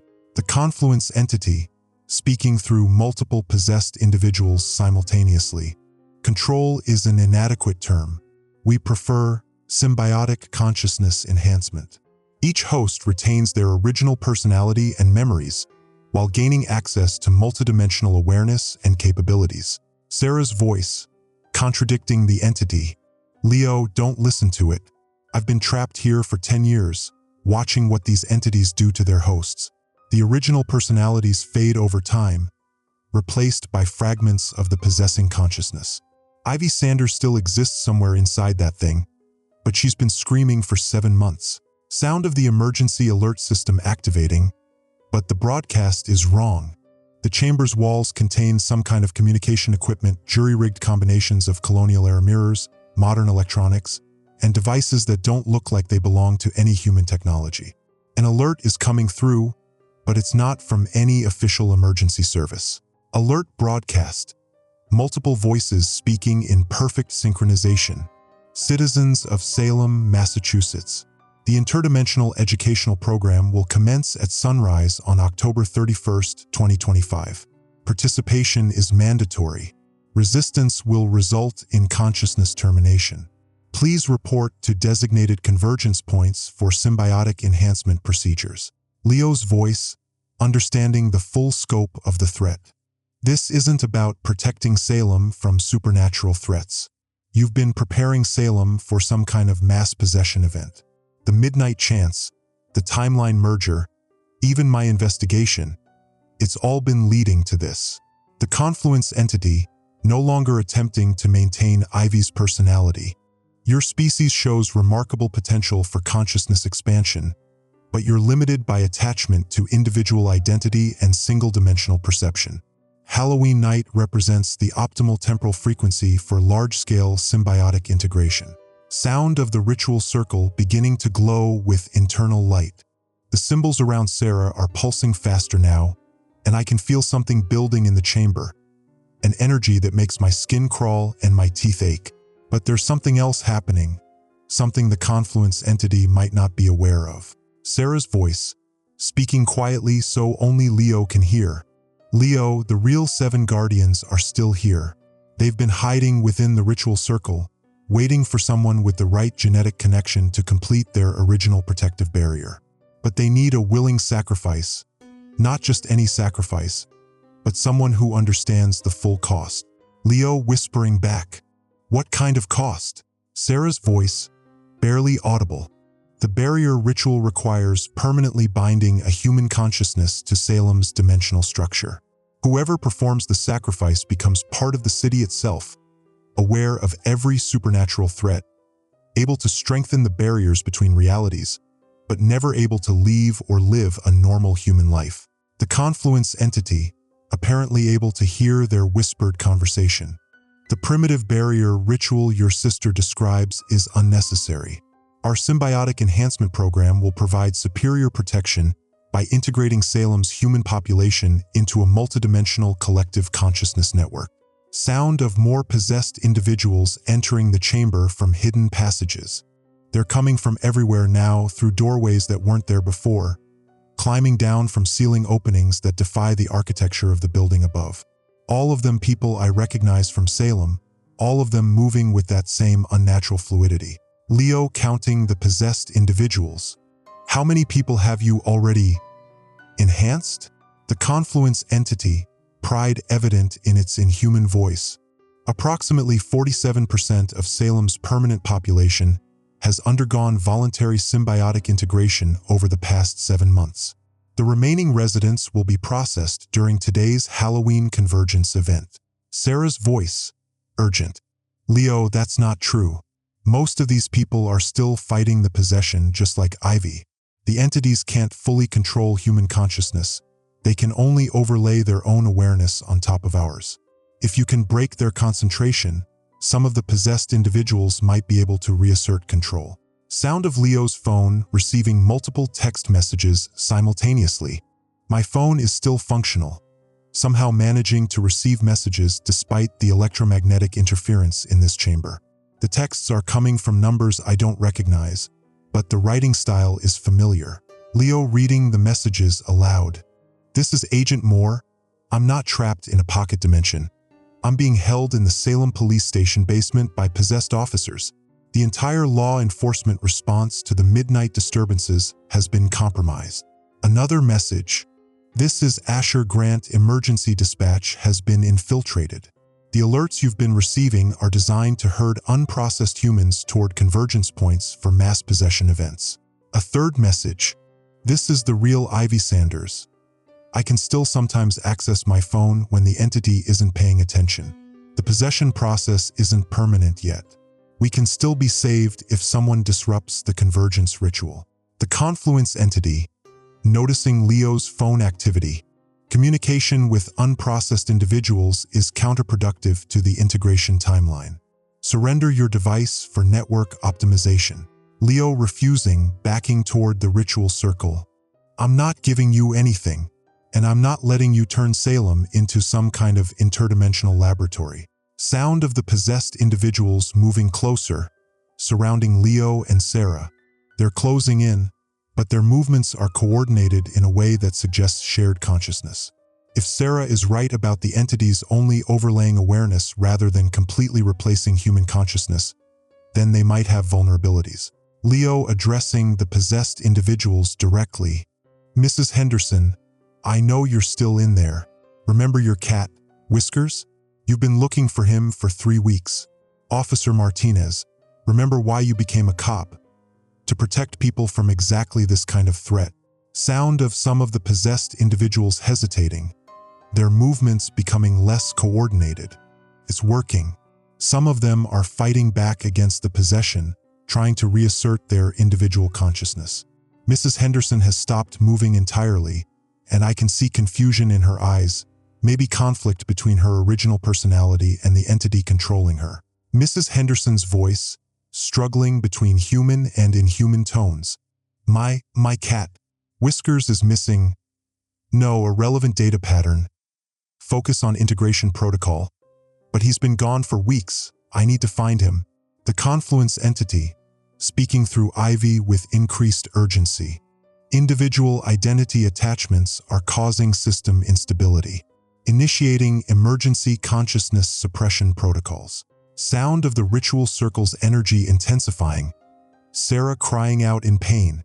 Something is happening to Sarah. The symbols around her are glowing brighter, and she's convulsing as if the ritual circle is drawing energy directly from her life force. Sarah's voice, strained but determined. Leo, the entities are trying to use me as a power source for mass possession instead of completing the protective barrier. But I can redirect the energy if you help me activate the original guardian ritual. Leo moving toward the center of the ritual circle. What do I need to do? The 7 guardians' voices, speaking in unison for the first time since Leo entered the chamber. Place your hands on the central focus stone. Accept the binding willingly. understanding that you will become Salem's permanent supernatural guardian. Your human life will end, but your consciousness will persist as part of the city's protective infrastructure. The confluence entity, panic creeping into its voice. Guardian binding will create multidimensional barriers that prevent beneficial consciousness evolution. The symbiotic enhancement program represents superior adaptation to interdimensional reality. Sound of Leo approaching the focus stone, his footsteps echoing strangely. The stone in the center of the ritual circle is warm to the touch, and I can feel energy pulsing through it in rhythm with my heartbeat. But there's something else. I can sense the presence of everyone in Salem, both the possessed and the unprocessed. The stone is connected to the entire city's consciousness network.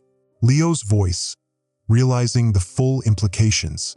If I become the guardian, I'll be aware of every person in Salem.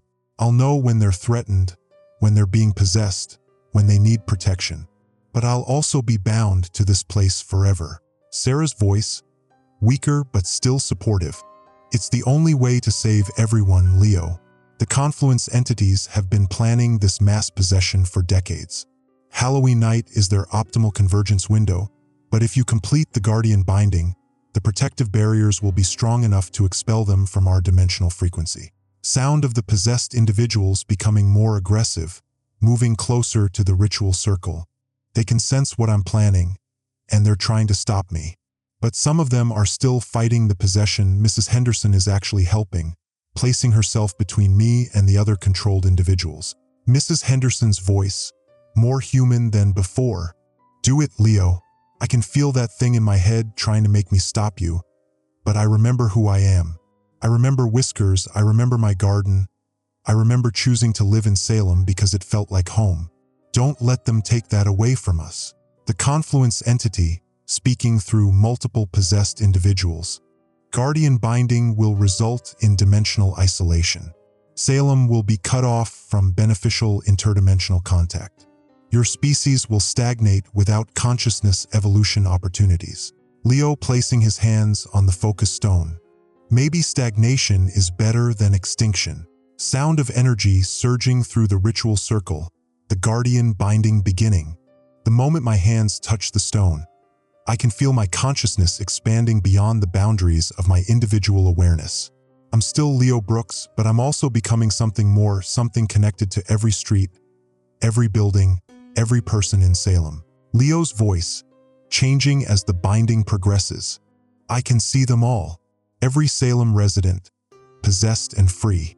I can feel the confluence entities like infections in the city's consciousness, and I can push them out. Sound of the possessed individuals crying out as the entities are expelled from their bodies. One by one, the controlled residents are collapsing as the possessing entities are forced out of their consciousness. Mrs. Henderson, Officer Martinez, the barista, even Ivy Sanders. They're all falling to the chamber floor, gasping and confused but human again. Ivy's voice, weak but recognizably her own. Leo, what happened?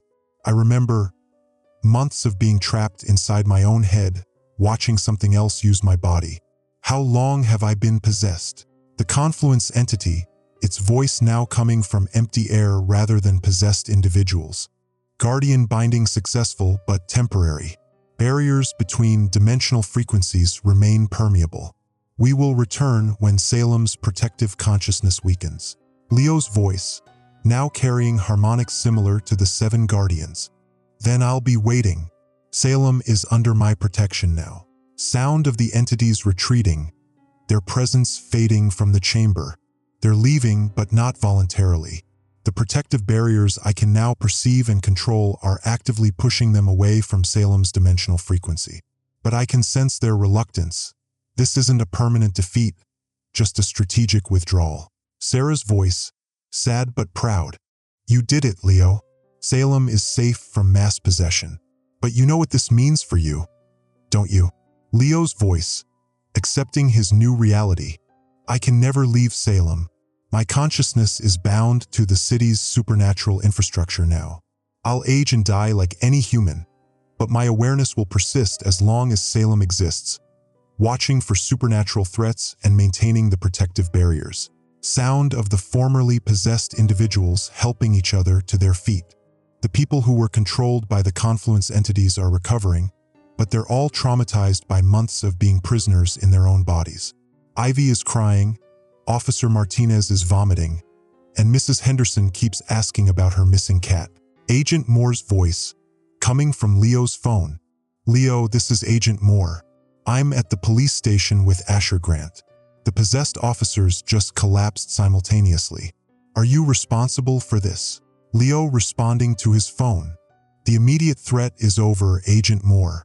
The confluence entities have been expelled from Salem's dimensional frequency.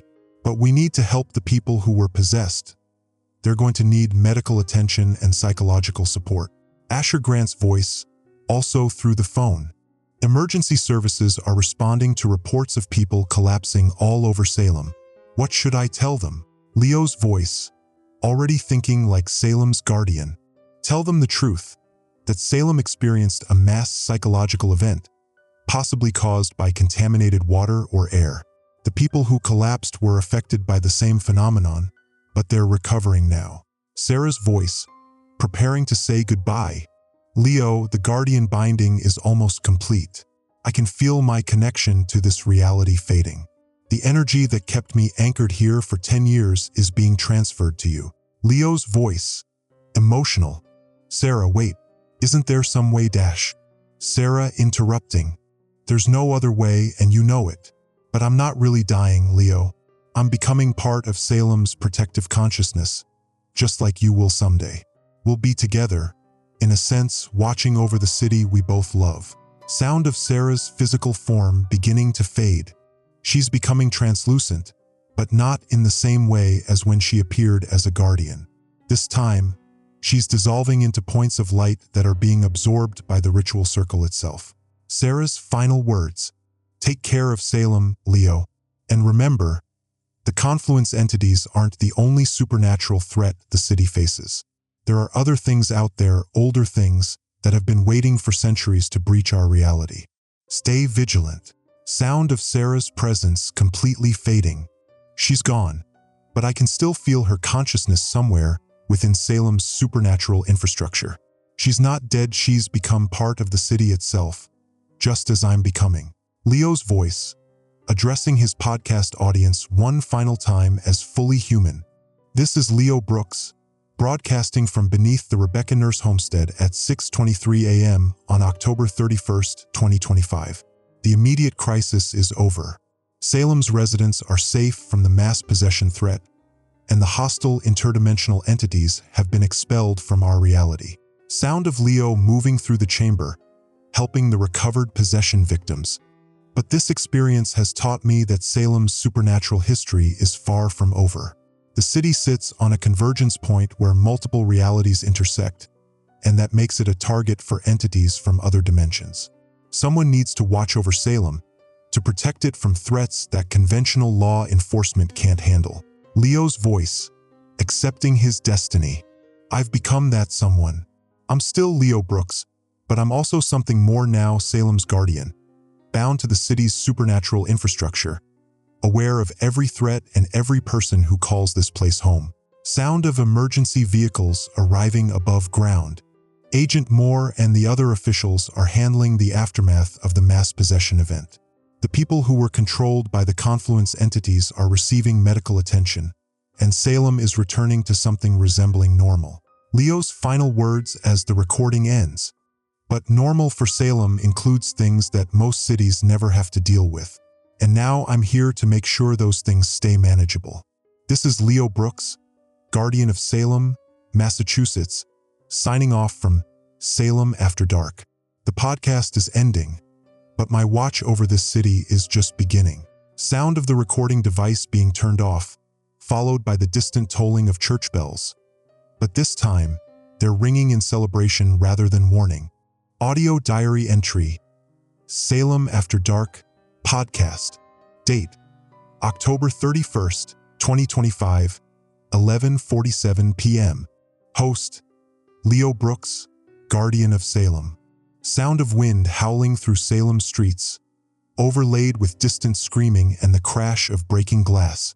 The confluence entities lied about retreating. Leo's voice, strained and exhausted. This is Leo Brooks, broadcasting from Federal Street as Salem burns around me. It's 13 minutes until midnight on Halloween, and everything I thought I accomplished in that underground chamber was just the beginning of something far worse. Sound of footsteps running on cobblestone. Emergency sirens wailing in multiple directions. When I bound myself to Salem's protective infrastructure this morning, I gained the ability to sense every supernatural threat within the city limits. What I'm sensing now defies everything I understood about the confluence entities and their interdimensional capabilities. Leo breathing heavily as he runs. They didn't retreat to another dimensional frequency. They retreated deeper into Salem itself, into the spaces between reality where my guardian awareness can't reach them. And they've been preparing for tonight since the moment I expelled them from their human hosts. Sound of a building collapsing in the distance, followed by inhuman roaring. The first sign something was wrong came at sunset, when every electronic device in Salem began broadcasting the same message simultaneously. Not just emergency alert systems, but televisions, radios, phones, even digital clocks and microwave displays. Recording of the broadcast message played back through Leo's equipment. Citizens of Salem, the Guardian binding has failed. Dimensional barriers are collapsing. Seek shelter in designated convergence zones. Do not trust your government. Do not trust your police.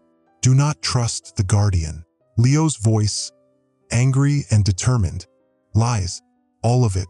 The Guardian binding is holding. The dimensional barriers are stronger than they've been in centuries, and the convergence zones they're directing people toward are trap sites where the entities are regaining physical form. Sound of Leo's phone buzzing with multiple incoming calls. Agent Moore has been trying to reach me for hours, but the confluence entities have learned to interfere with communications in ways that bypass my protective capabilities. Every call gets cut off after a few seconds. Every text message arrives corrupted or delayed. Partial phone conversation breaking up with static. Agent Moore's voice. Leo, can you hear? Entities manifesting physically. Federal Street. Massive casualties. Need to coordinate. Line goes dead. Leo attempting to call back. Agent Moore? Layla? Damn it, they're jamming everything. Sound of glass shattering nearby, followed by screams. I can see what's happening from my position at the intersection of Federal and Charter Streets. The confluence entities have abandoned their subtle possession tactics in favor of direct manifestation. They're appearing as geometric impossibilities, shapes that hurt to look at, configurations of angles and surfaces that shouldn't exist in three-dimensional space. Leo describing what he's witnessing. There's one hovering above the old town hall, roughly the size of a city bus but folded in on itself like origami made of shadows and electricity. Every few seconds, it extends appendages that reach through the building's walls without breaking them. And when the appendages retract, people come out screaming about things crawling under their skin. Sound of Leo moving closer to investigate. As Salem's guardian, I can perceive the entity's true nature in ways that normal humans can't. They're not just interdimensional beings. They're parasitic concepts, ideas that survive by infecting conscious minds and feeding on the energy generated by fear, confusion, and identity dissolution. Leo's voice, understanding dawning. That's why the possession process was so gradual. They weren't just taking control of human bodies, they were learning to think like humans, to understand our psychological vulnerabilities well enough to manifest as our worst fears. Sound of something large moving overhead, accompanied by a low-frequency hum that makes Leo's recording equipment malfunction briefly. The entity above the town hall has noticed me. It's changing shape, reconfiguring itself into something that resembles a massive spider, but with too many legs and eyes that burn like stars. And it's speaking not with a voice but directly into my mind. The entity's voice, audible only to Leo but somehow picked up by his recording equipment. Guardian consciousness detected. Threat assessment minimal. Salem's protective barriers are static constructs. Our adaptive manifestation protocols exceed your defensive capabilities. Leo responding aloud. Your manifestation protocols are dependent on human fear and confusion. Salem's residents are stronger than you think. The entity's response with what might be amusement. Observe the evidence contrary to your assessment. Sound of the entity directing Leo's attention towards Salem Common. From my position, I can see the common clearly, and what's happening there destroys any hope I had that Salem's residents could resist the entities through willpower alone. There are hundreds of people gathered in the central area, but they're not fleeing or seeking shelter. Leo's voice, horrified.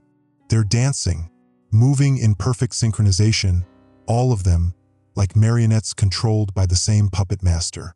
And they're chanting the same Latin phrases I heard in the underground chamber, but louder, more complex, like a chorus performing some cosmic symphony. Sound of the chanting, growing louder as Leo approaches the common.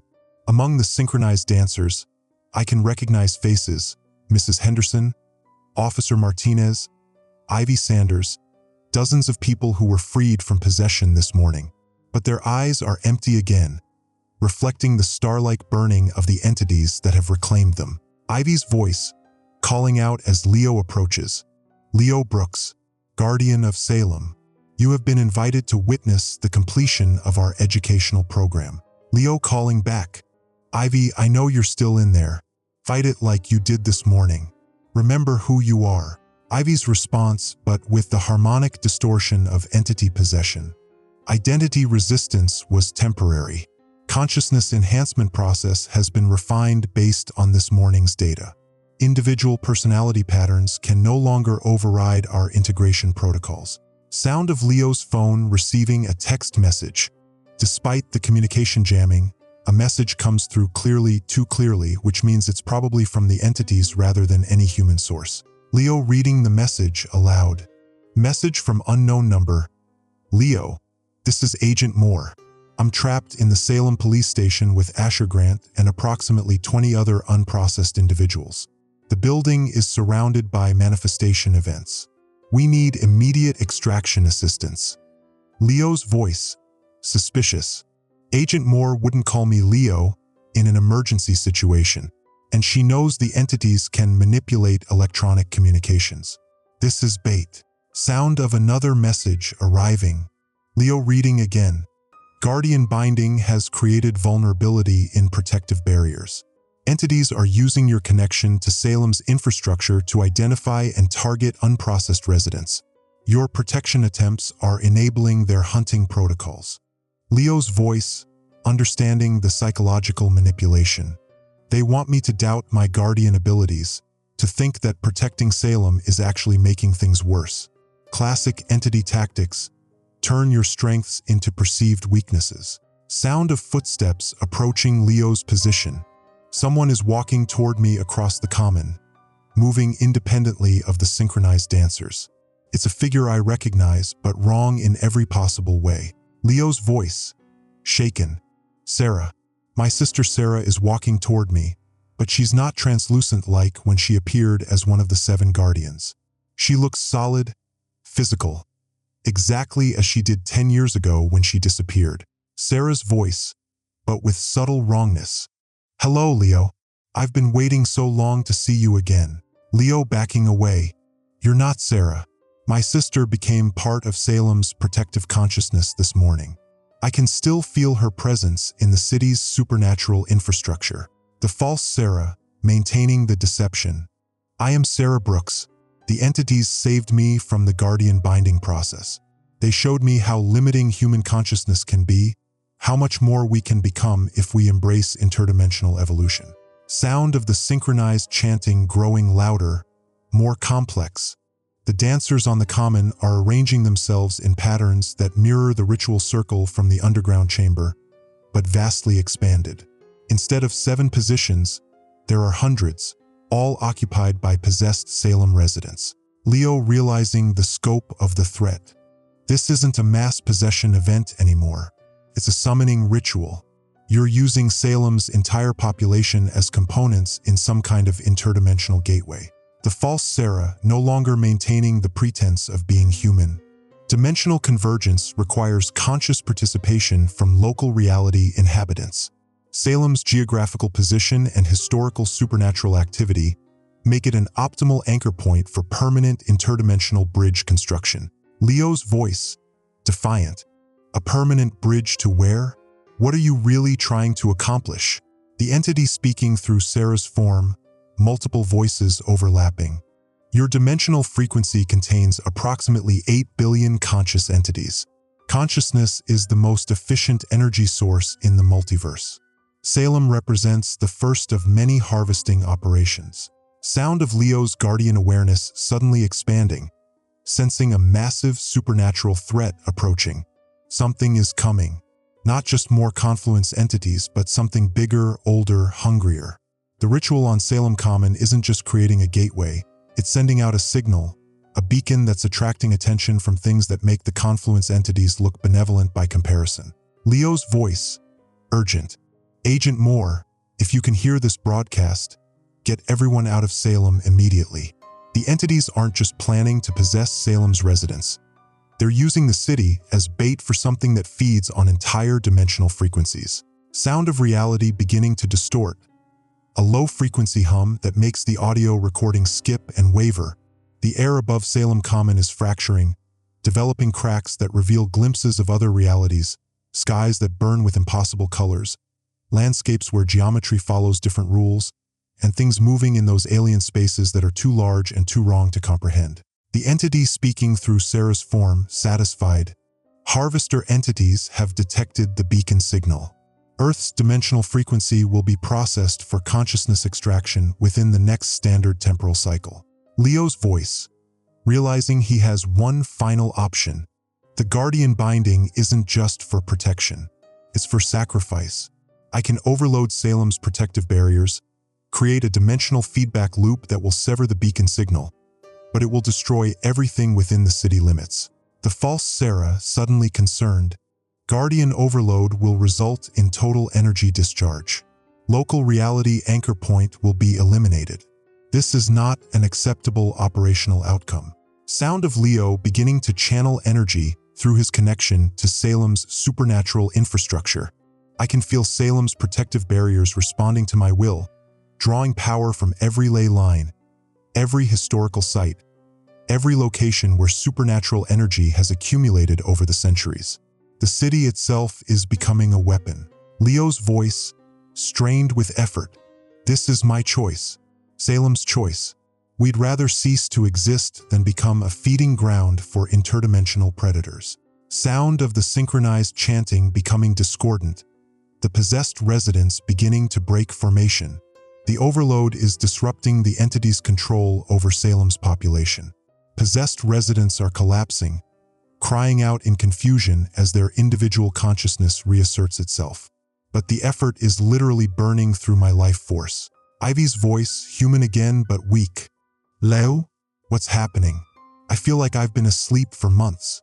Officer Martinez, also recovering. Everyone get away from the common.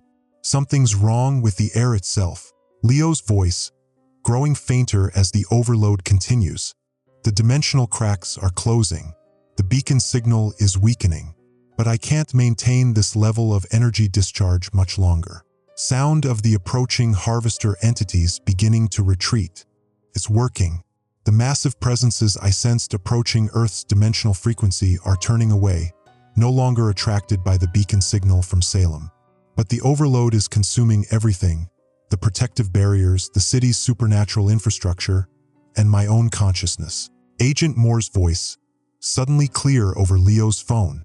Leo, this is Agent Moore.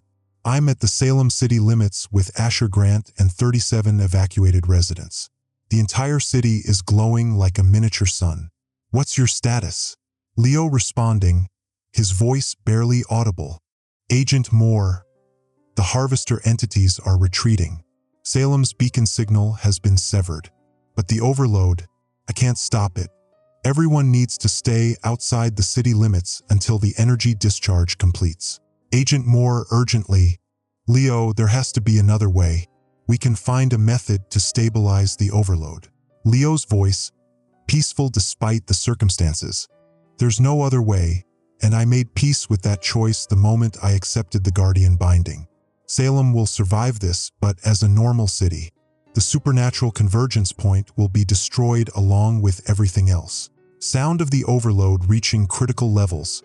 Reality beginning to fracture around Salem.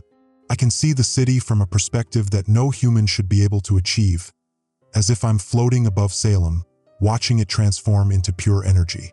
Every building, every street, every tree is becoming light, but it's beautiful rather than terrifying. Leo's final words as Salem's guardian. This is Leo Brooks, guardian of Salem, Massachusetts, broadcasting my final report. The interdimensional threat has been neutralized. Salem's residents are safe.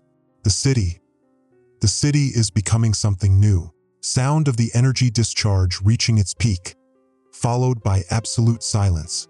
Several seconds of silence, then Agent Moore's voice over emergency radio.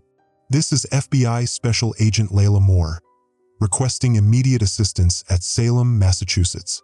The entire city it's gone. Completely gone. There's nothing left but a perfectly circular lake where Salem used to be. Asher Grant's voice, awed. Agent Moore, you need to see this. The water, it's glowing softly, and it's perfectly calm despite the wind. And there's something else. I can hear bells tolling from beneath the surface, but they sound peaceful. Agent Moore, speaking into her radio. Federal response teams en route to former Salem location, requesting geological survey and dimensional analysis equipment, and requesting a memorial service for Leo Brooks, who saved approximately 8 billion lives by destroying his own city. Sound of gentle waves lapping against an unfamiliar shoreline. A new voice, familiar but changed Leo's consciousness, speaking from within the lake itself. Salem is not destroyed. Salem is transformed. The city exists now in a state between dimensions, a sanctuary where the living and the dead can find peace. And I am still here, still watching, still protecting what remains of my home. Leo's voice, fading like an echo across water. This is Leo Brooks, eternal guardian of Salem, Massachusetts. The midnight chant has ended. The spirits are at rest. And Salem endures. Sound of church bells tolling softly beneath gentle waves, growing fainter until only silence remains. Audio diary entry. Salem After Dark podcast. Date: November 15th, 2025, 3:33 a.m. Host: Agent Layla Moore, Federal Supernatural Investigations Unit. Location: Salem Memorial Lake, Massachusetts. Sound of gentle waves lapping against a makeshift shoreline, wind whistling through newly planted memorial trees. This is FBI Special Agent Layla Moore, recording what will likely be my final report on the Salem incident. It's been 2 weeks since Leo Brooks transformed an entire city into whatever this place has become, and I'm still trying to understand what we witnessed that Halloween night. Sound of pages rustling as Moore reviews her notes.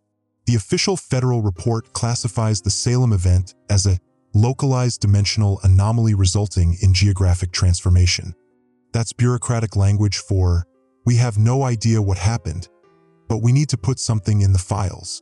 The truth is far more complex and infinitely more beautiful than anything our scientists can explain. Moore walking closer to the water's edge, her footsteps crunching on the unusual crystalline sand that appeared after the transformation. Where Salem, Massachusetts once stood, there is now a perfectly circular lake approximately 2 miles in diameter. The water maintains a constant temperature of exactly 72 degrees Fahrenheit, regardless of weather conditions. It never freezes, never evaporates, and never rises or falls despite having no visible inlet or outlet streams. Sound of Moore's equipment detecting unusual electromagnetic readings. More importantly, the lake exhibits properties that challenge everything we understand about physics and consciousness. Dr. Elizabeth Hawthorne from the MIT Dimensional Studies Department, yes, that's a real department now, established 3 days after the Salem event, has documented over 40 distinct anomalies that suggest the lake exists simultaneously in multiple dimensional frequencies. Moore pausing to listen to sounds from beneath the water. But the most significant discovery is this: Salem didn't disappear. It transformed into something that exists between the physical world and whatever lies beyond it. And Leo Brooks is still there, still serving as the city's guardian, still protecting both the living and the dead. Sound of Moore's phone buzzing with an incoming call. I've been getting calls like this every night since the transformation. Unknown numbers, but when I answer, I hear voices of Salem residents who were supposed to have died in the dimensional overload. They're not dead, they're living in whatever Salem has become, and they're happy. Moore answering the phone. Hello, a familiar voice, Ivy Sanders, but peaceful in a way she never was while possessed. Agent Moore? This is Ivy Sanders. I wanted you to know that we're all safe here. Salem is more beautiful now than it ever was when it existed in just one dimension. Moore, still struggling to accept the reality of these communications. Ivy, how is this possible? Our instruments detected total energy discharge. The city should have been completely destroyed. Ivy's voice, tinged with wonder. Destroyed and reborn, Agent Moore. Leo didn't just overload Salem's protective barriers. He used them to weave the city into the fabric of reality itself. We exist in the spaces between dimensions now, in a place where the living and the dead can coexist without fear or pain. Moore walking along the shoreline as she talks. What about the people who were evacuated? The ones who were outside the city limits when the transformation occurred. Ivy warmly. They can visit us if they know how to listen. The lake is a doorway, Agent Moore. Not everyone can perceive it, but those who truly loved Salem can sometimes cross over for brief periods. We've had several reunions with family members who thought we were lost forever. Sound of the call ending, leaving Moore alone with the gentle waves. These conversations happen every night, and they're always different. Sometimes it's Officer Martinez, describing how he's been able to finally solve every cold case in Salem's history by speaking directly with the victim's spirits. Sometimes it's Mrs. Henderson, talking about the garden she's growing in a place where flowers bloom in colors that don't exist in our dimension. Moore setting up recording equipment closer to the water. But tonight, I'm hoping to record something special. Every night at exactly 3:33 a.m., for precisely 13 minutes, the lake becomes completely still and the water turns mirror smooth. During those 13 minutes, if you know how to look, you can see Salem as it exists now. Sound of the wind suddenly stopping, the waves falling to absolute silence. It's starting. The water is becoming perfectly calm, and there's a light beginning to glow from beneath the surface. Not harsh or electric, but gentle, like starlight filtered through deep water. Moore's voice filled with awe. I can see it. Salem, but not as it's become. The buildings are still there, but they're constructed from crystallized light and memory. The streets are paved with what looks like compressed moonbeams. And the people, sound of distant laughter and conversation drifting up from the lake. The people are walking freely between structures that exist in multiple dimensions simultaneously. Children who died in the witch trials of 1692 are playing alongside residents who live there in 2025. There's no distinction between the living and the dead because in Salem's transformed state, those categories no longer have meaning. Moore describing what she's witnessing. I can see Leo Brooks standing in the center of what used to be Salem Common. He's not alone. There are 7 figures with him, translucent but clearly defined. The other guardians from Salem's history, the ones who sacrificed themselves to protect the city across the centuries. They're all there, all serving together to maintain Salem's existence between worlds. Leo's voice, somehow audible despite the distance. Agent Moore, I know you're listening. Thank you for staying, for bearing witness to what Salem has become.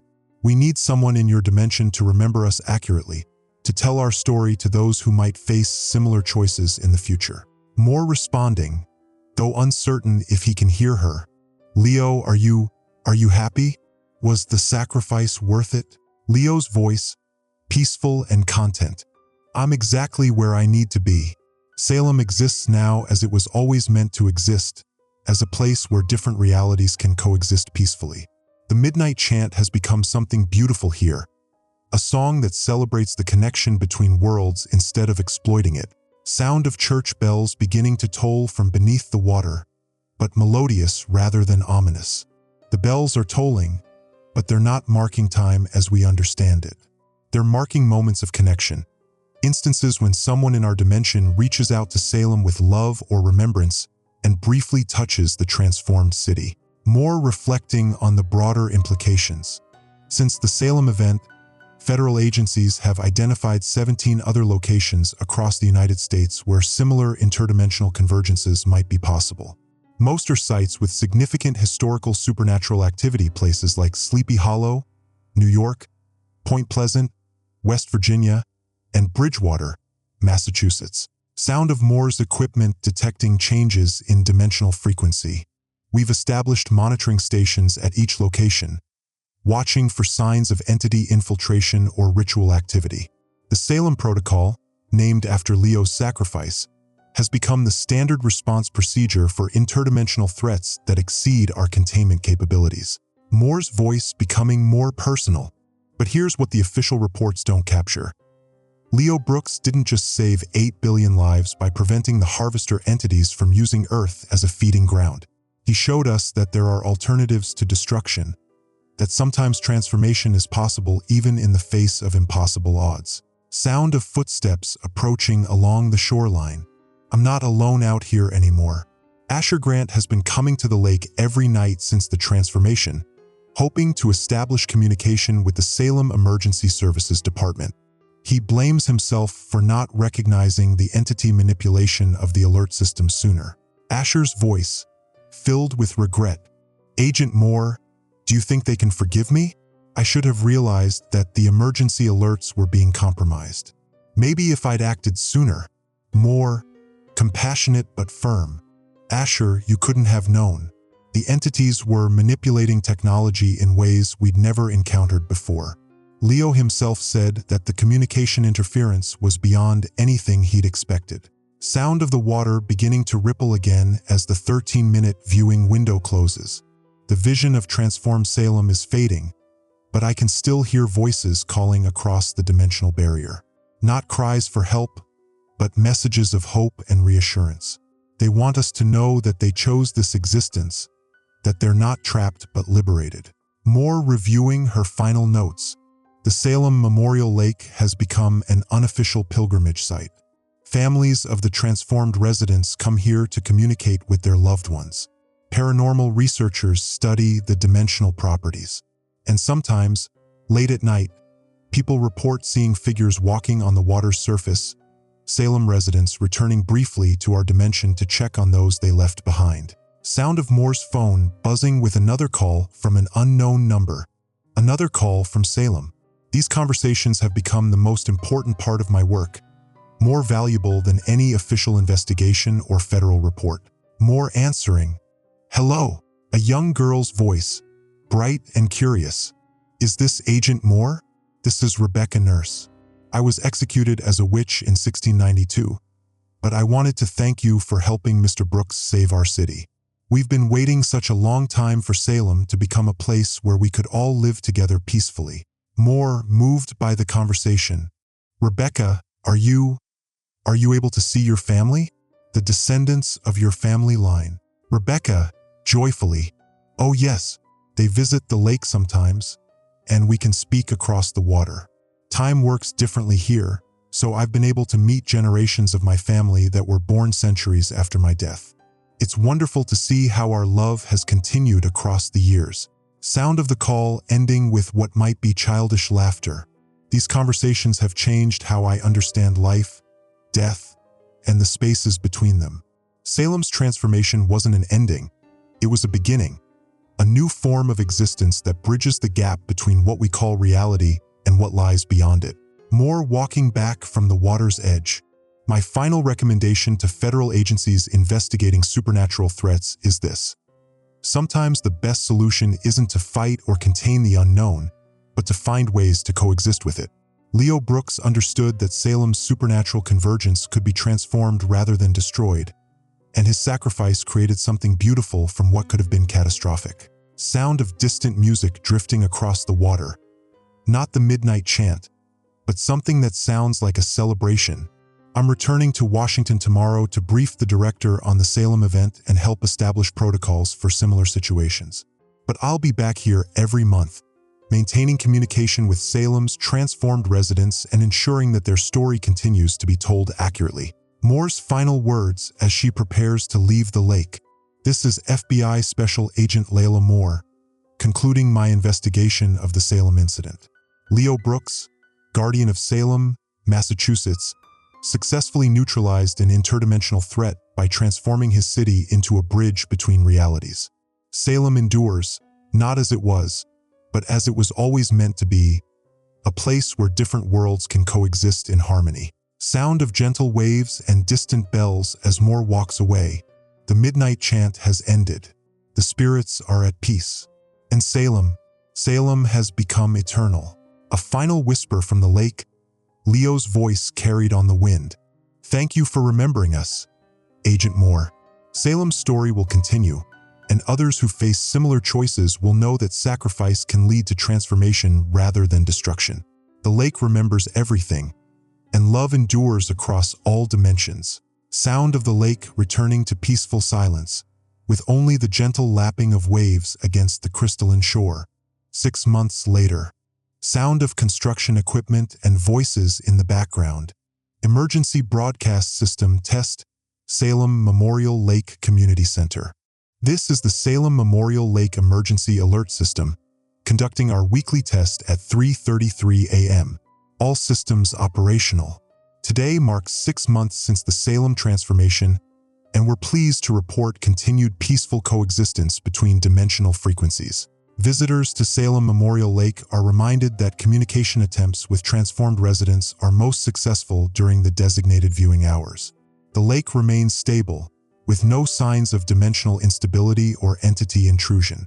This is Asher Grant, Salem Memorial Emergency Coordinator, confirming that the midnight chant has been permanently silenced. The spirits are at rest, and Salem continues to serve as a guardian sanctuary between worlds. Sweet dreams, Salem. We'll see you in the morning light reflected on the water. Sound of bells tolling peacefully from beneath the lake, followed by gentle silence.